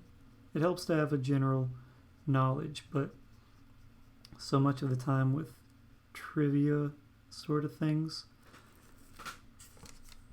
the goal of trivia is to have a question that if you know it, you know it, but more so on top of it is to provide enough information to give you the confidence to guess what it is. That's why on something like Jeopardy, if you start paying attention to how the clues are given, how the game functions, everything has multiple hints or context clues to make it so it's like, I think I might know this. So Jeopardy questions go through a number of revisions, or I guess they're called clues. Because the worst thing for Jeopardy as a TV show is if nobody guesses, because that's just dead air. It breaks the pattern. It makes for uninteresting television. Because you just have a clue that's given, and it's like do, and then like 10 to 15 seconds of staring at people in silence, and then a harsh noise that says, "You are all wrong." But Jeopardy categories give you clues, because it's more fun when you have those sorts of clues, because it's more of solving a puzzle than just knowing trivia outright. But you have stuff that's like when in Rome, and you're like, oh, so it's stuff that's all about Rome specifically. Or it might be like when in Rome, and in is in quotation marks, and that means that all the correct responses will have I and in them. And then the fact that it's called when in Rome probably means that there's some sort of Rome connotation to it as well. And so if you learn how to sort of read questions and trivia and stuff, you'll find that a lot of the time the answer is largely implied in the question itself.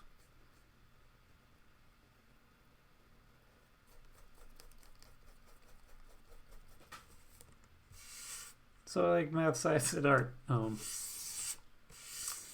the mechanics of how the world exists. Wasn't as good in chemistry, and I think it's because it's like the nitty gritty. It's the real world application. Also biology, because it's like, here's our general inclination of how things work. Sometimes everything is false, or doesn't play according to it. But something like physics, it's like, yep, I get that. But once you get into the actual application of sciences, there's so many exterior uncontrollable variables that stuff like biology or immunology, medicine, pharmaceuticals, you can apply it in with the idea that like here's how it works in a perfect system, but the actual application of that system, there's so many millions of tiny little variables that it's an informed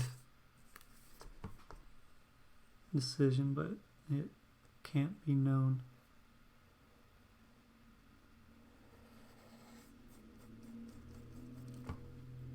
Something I didn't realize for a while until I started becoming a little bit more of an informed hypochondriac is that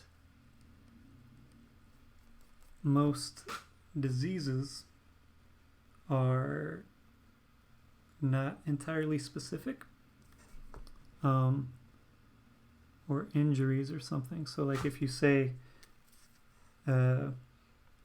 appendicitis, it's considered like a disease, but it's actually just an inflammation, an infection of a certain thing. So anything that says itis on the tail end of it, all it's describing is a body part and inflammation or infection. So appendicitis can be caused by a number of different things, but it's just the inflammation or infection of the appendix. Pancreatitis, dermatitis. Those are just inflammation of a specific organ or body part. I forget what pink eye is called. Or I think pink eye is slightly more specific, but I forget.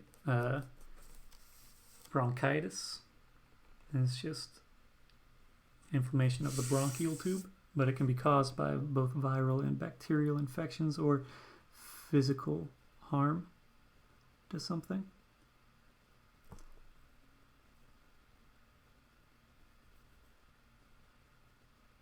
Gingivitis.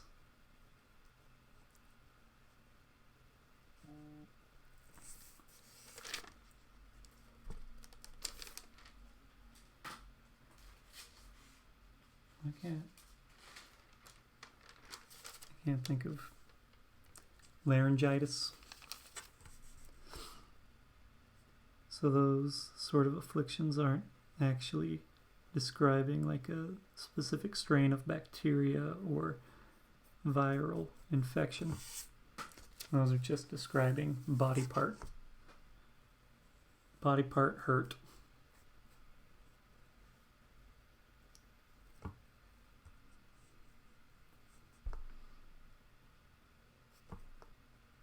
Conjunctivitis. That's what pink eye is.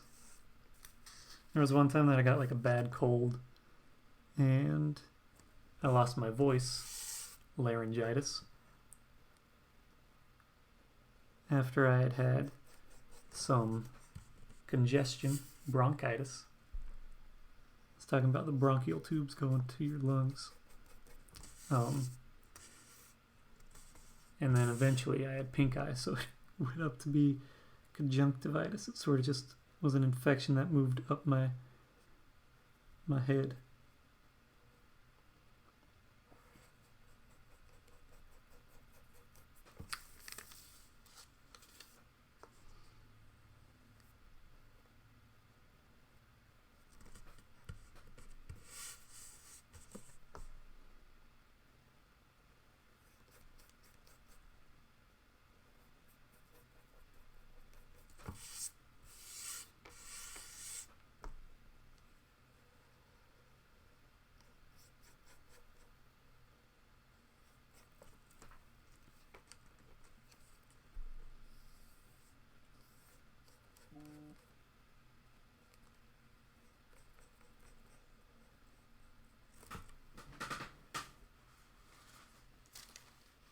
Trying to send text.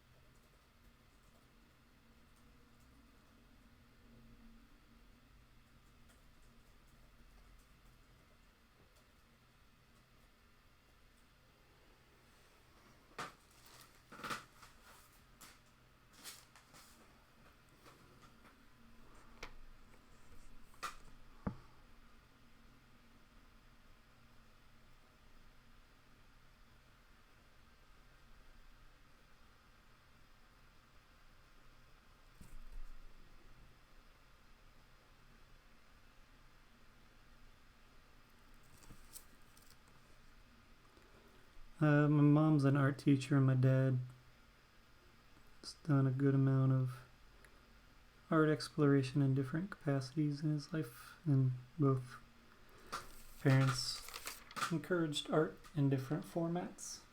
Been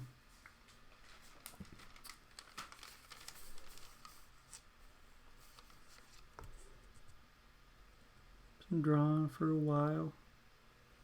I got into a lot more digital art sort of things, or photo manipulations and such, after doing a 1-week summer course where I used Photoshop for the first time. Photoshop 7.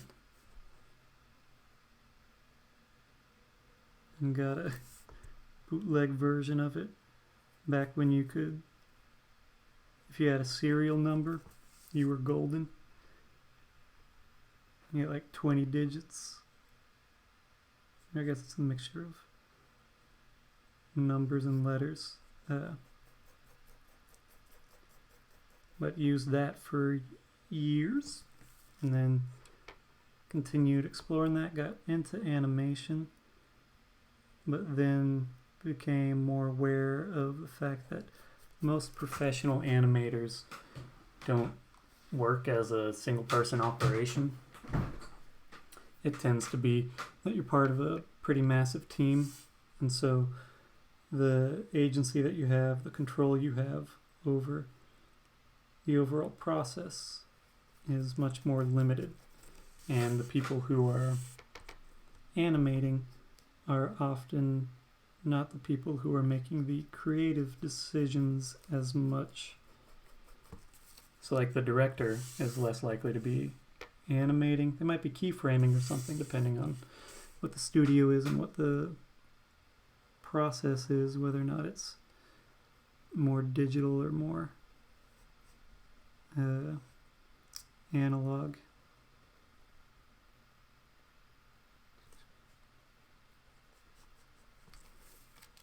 And so I was a little less interested in that come high school and such, so I pursued graphic design because I was like, one person can do all the parts of graphic work, and it still is more a sense of like you're part of a team typically, and then you have creative directors that dictate things but aren't doing the actual work itself.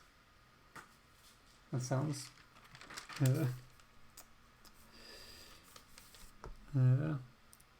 catty, but just like there are people who are directing things, so they aren't physically doing the work of the nitty-gritty, the actual production. But that's one of my favorite elements of any process, is the actual production, which is why I'm painting in all these stills. Then I started getting some brand work sort of deals while I was in college, because I started sharing things online and getting more stuff in that space, finding some traction, and wanted to pursue that. And also I got tired of, in college, it's a practical thing, it makes sense, but towards the end of getting my degree, the classes shift from being more like creating projects and learning, and shift more to being refining, updating, and preparing something for creating a portfolio so you can get a job.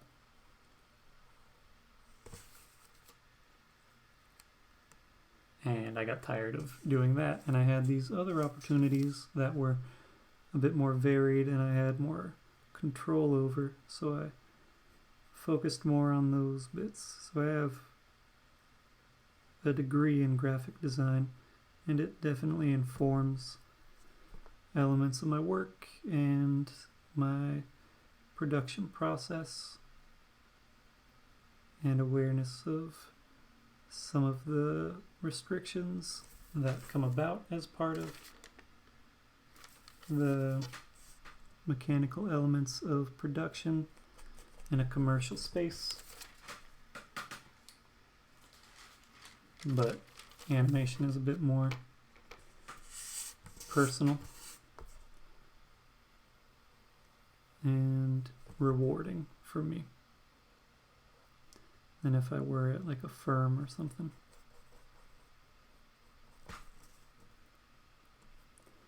And because it's not as trained of a process, it has its shortcomings, but it also means that I have a more distinctive final output than people who went to school specifically for animation, because there's a lot more training to get you to be part of a team of folks. So there are processes and steps that exist that have been sort of refined and built over time.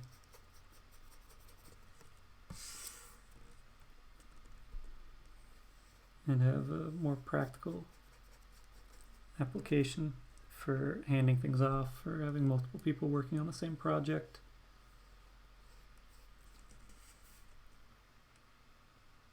But because I'm not trained to have that sort of process, I can sort of pick and choose a little bit more of what I take from those things without having it being as hardwired into my approach. And I can make those choices that are a bit more self-indulgent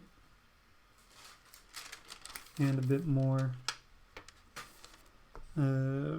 impractical, but create a final piece that has a bit more identity to it.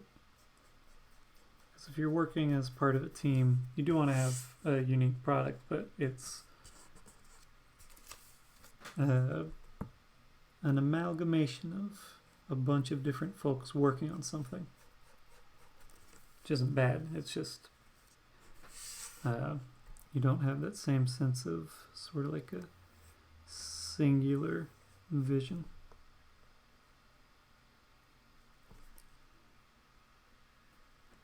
So it's beneficial to me in some ways and not in others. But it's true of anything and any approach. There's good and bad parts of it all.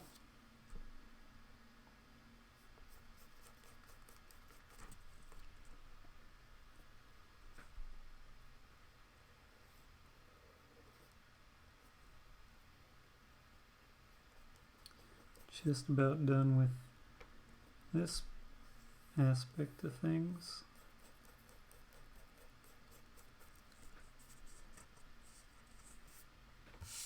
And I think what I'm going to do is place these in reverse onto the pegs, so that I'll have that shot for time lapse later on, and then scan things, which will make it go back and forth.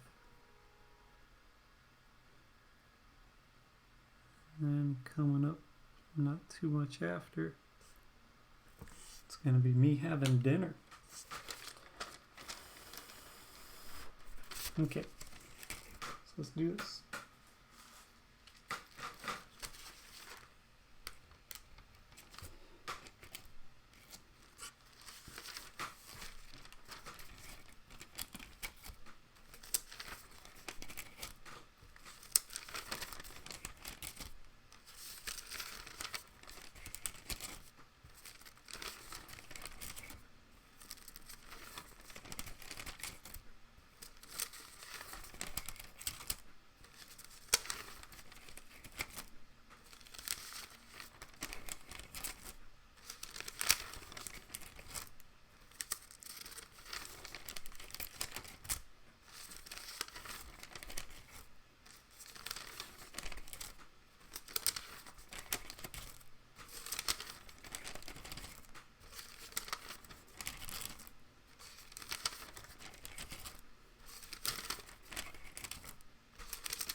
Okay. Scan time.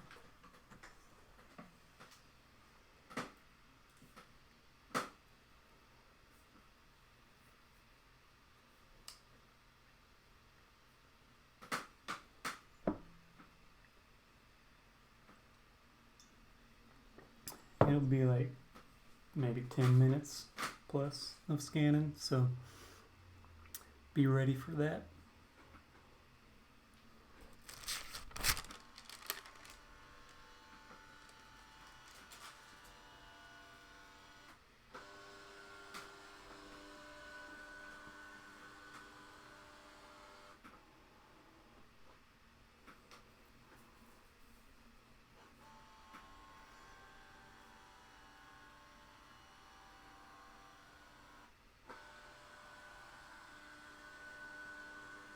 I'm doing 600 DPI, different location.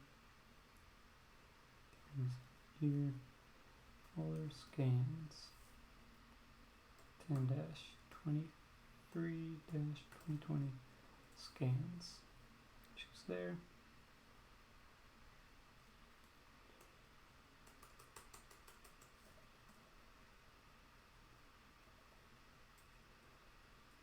Twin twist. Now we're scanning. What are you scanning resolution wise? I'm scanning at 600 DPI.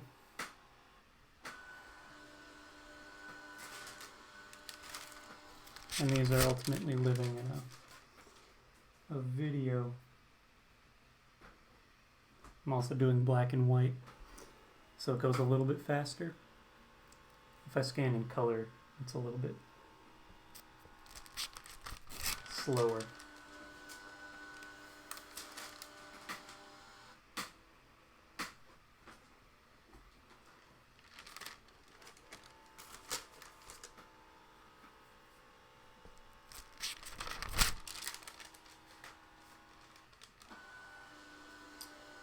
I get to rotate this over. I forgot to change the orientation.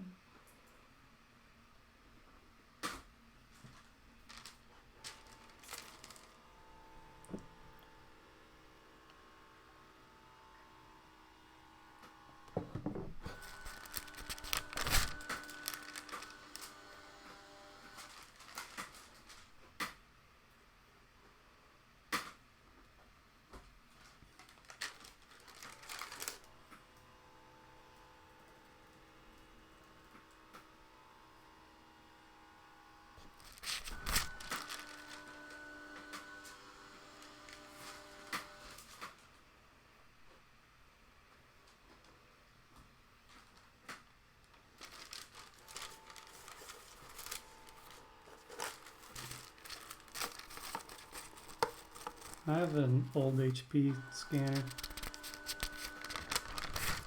It's like white.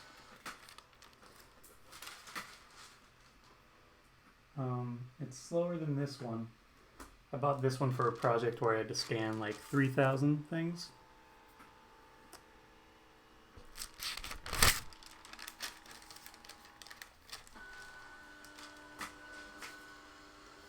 And so I needed one that was faster because I worked out the calculations that like if something takes 10 seconds to scan versus 20 seconds, that it was like the difference between scanning for a day and scanning for 2 days. Or even if like I really hunkered down, like focused and timed out how best to scan things, if I could get it, the difference between like 18 seconds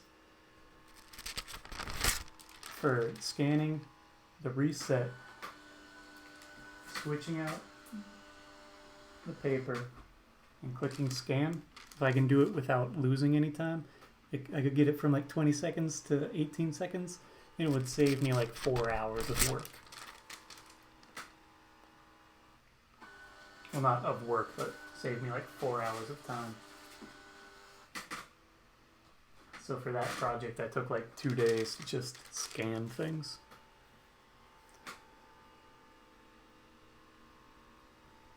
And scanning has a weird pace to it. because I've talked about this before, but it's like both active and passive.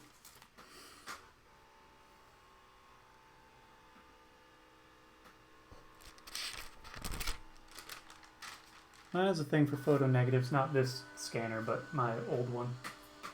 Oh, yeah, I'd like to switch up the position.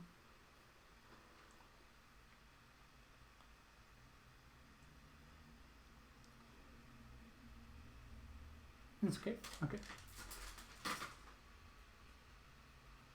That was one of the reasons that I was excited about getting that guy, was that, or that scanner, was it had a photo. For scanning photos, you have to have that backlight bit.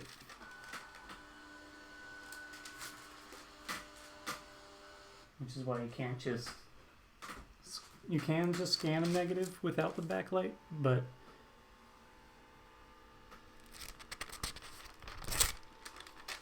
Internet connection that's slow is frustrating.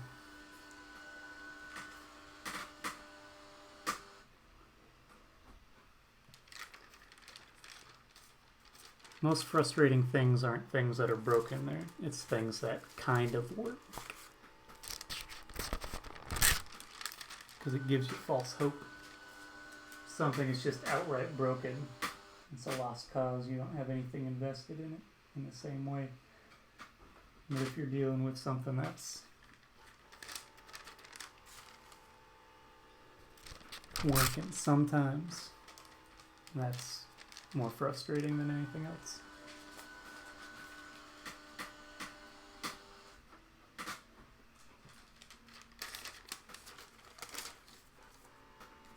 Sometimes it's easier if something's just kind of not working to just be like, I'm not dealing with this. Leave it be. Get rid of it. Or come back to it later.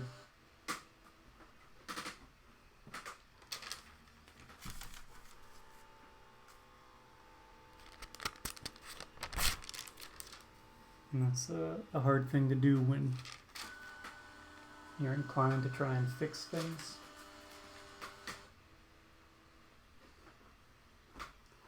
As I am, because I'm like, everything has a router that keeps disconnecting. Or when you have a router that works,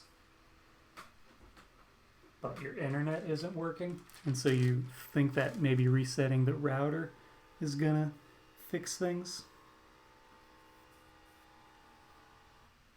But the router doesn't do anything.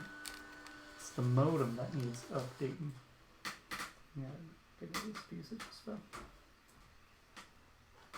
Can I reach it? So.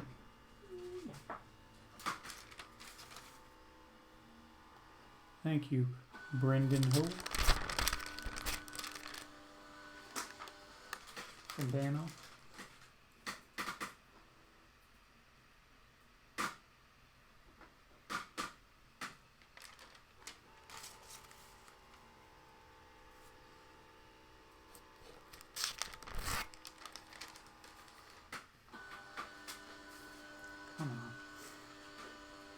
Sometimes when I lift up the scanner cover, because the paper's so thin,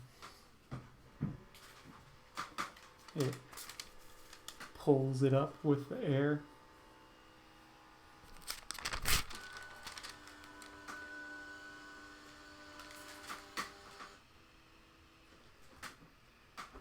And my setup in this space is kind of a little bit makeshift in the limited in space.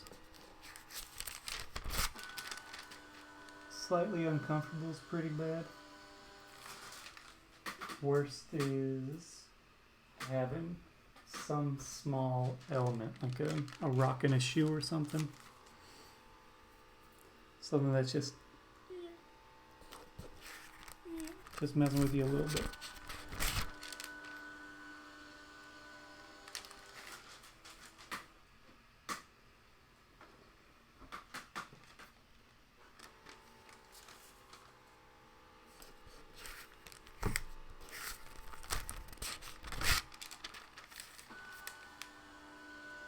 splinters.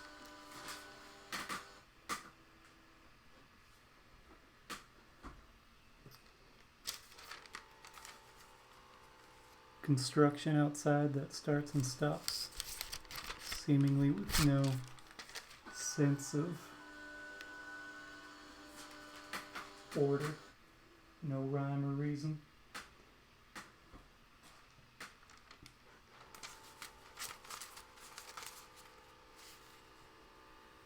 Almost done scanning.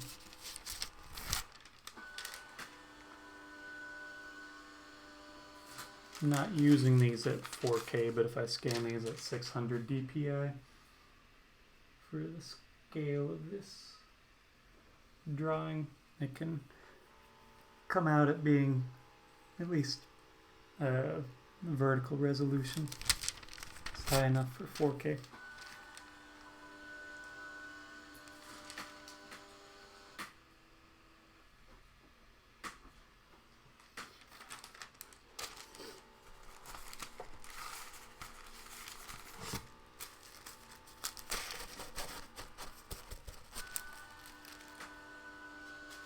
There we go.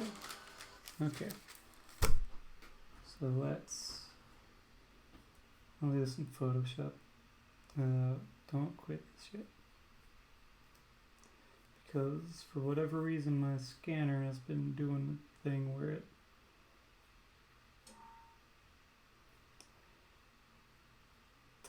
scans to a temporary folder and then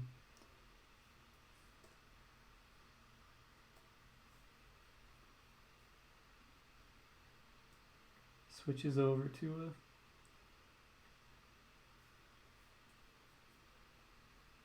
then I have to copy it over to the destination folder that I initially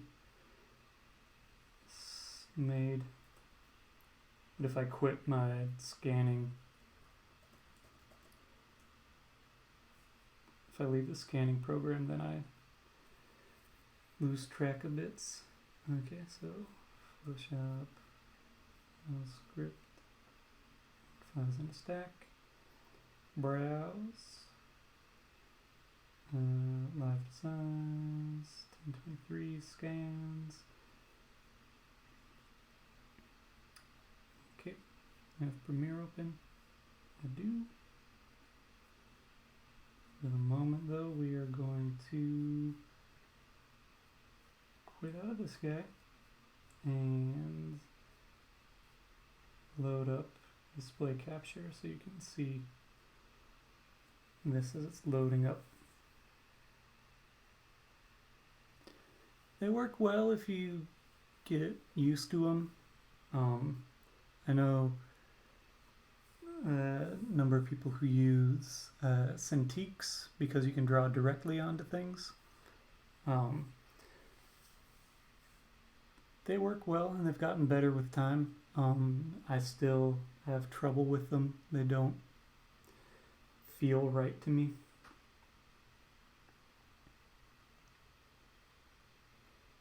And they never quite get the pressure precision feeling that I like with a brush or the line variance. It's not quite what I want it to be.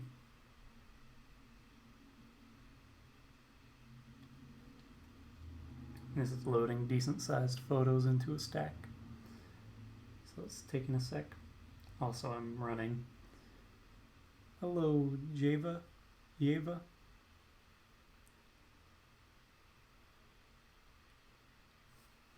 We're done here. Okay. Also, for whatever reason, Photoshop, when you import files in, I have a 30 in here. Nope. Okay, when you import files, it treats the order of them. If you do 1, then the next one is 10. It doesn't go to 2, it goes, depends on how you have your numbers. Create frame animation, frames from layers, reverse these guys,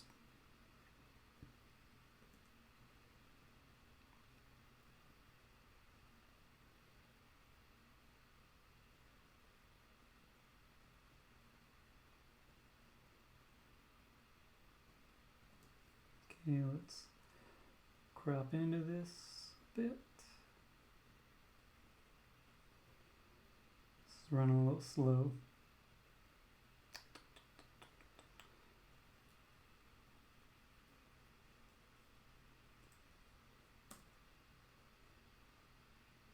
It's a little tall.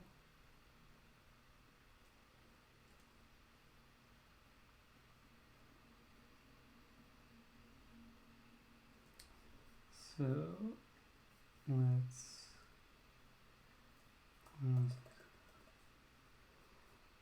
darken these guys up, brighten up background a bit. Make this just 1000 wide.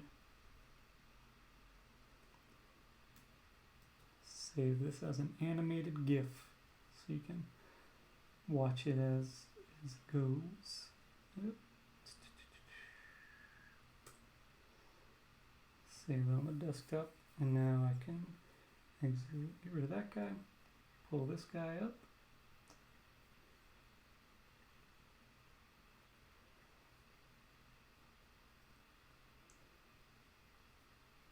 Modified. Okay.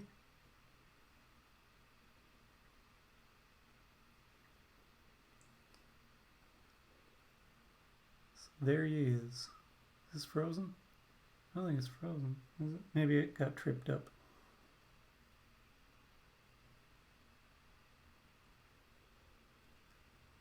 Okay.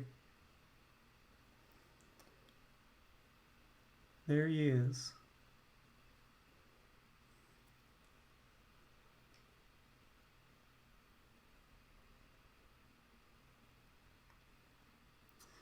Any questions, thoughts, concerns, interests?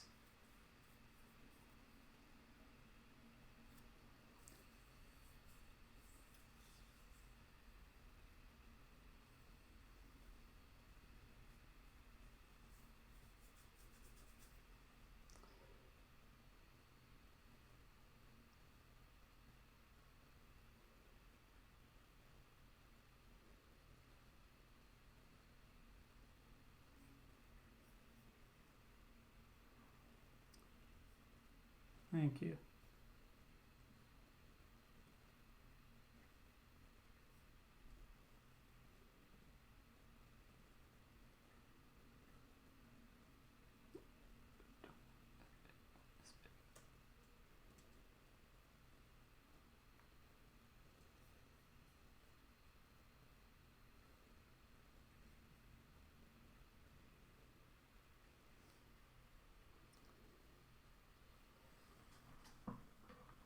If you don't have any questions about things,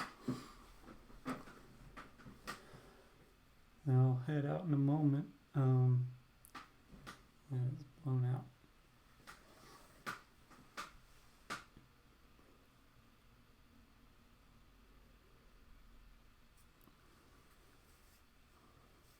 Make this available on a shirt. Do that deal.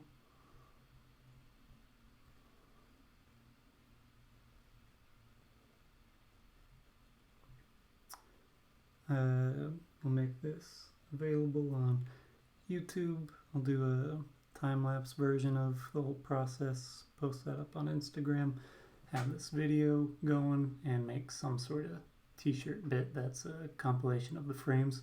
Works out nicely that this is 30 because it divides 5 by 6 and can get a square going. But yeah, I'll give you like a minute for any questions you might have, and then head out to finish processing all of the stills into various formats for consumption.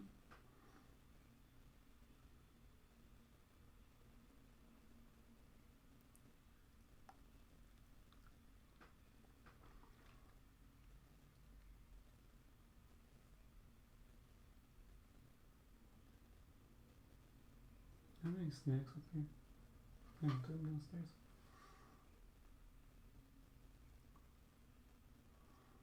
Okay. I'm gonna head out then.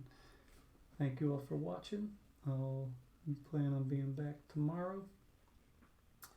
Thank you all for watching. Adios.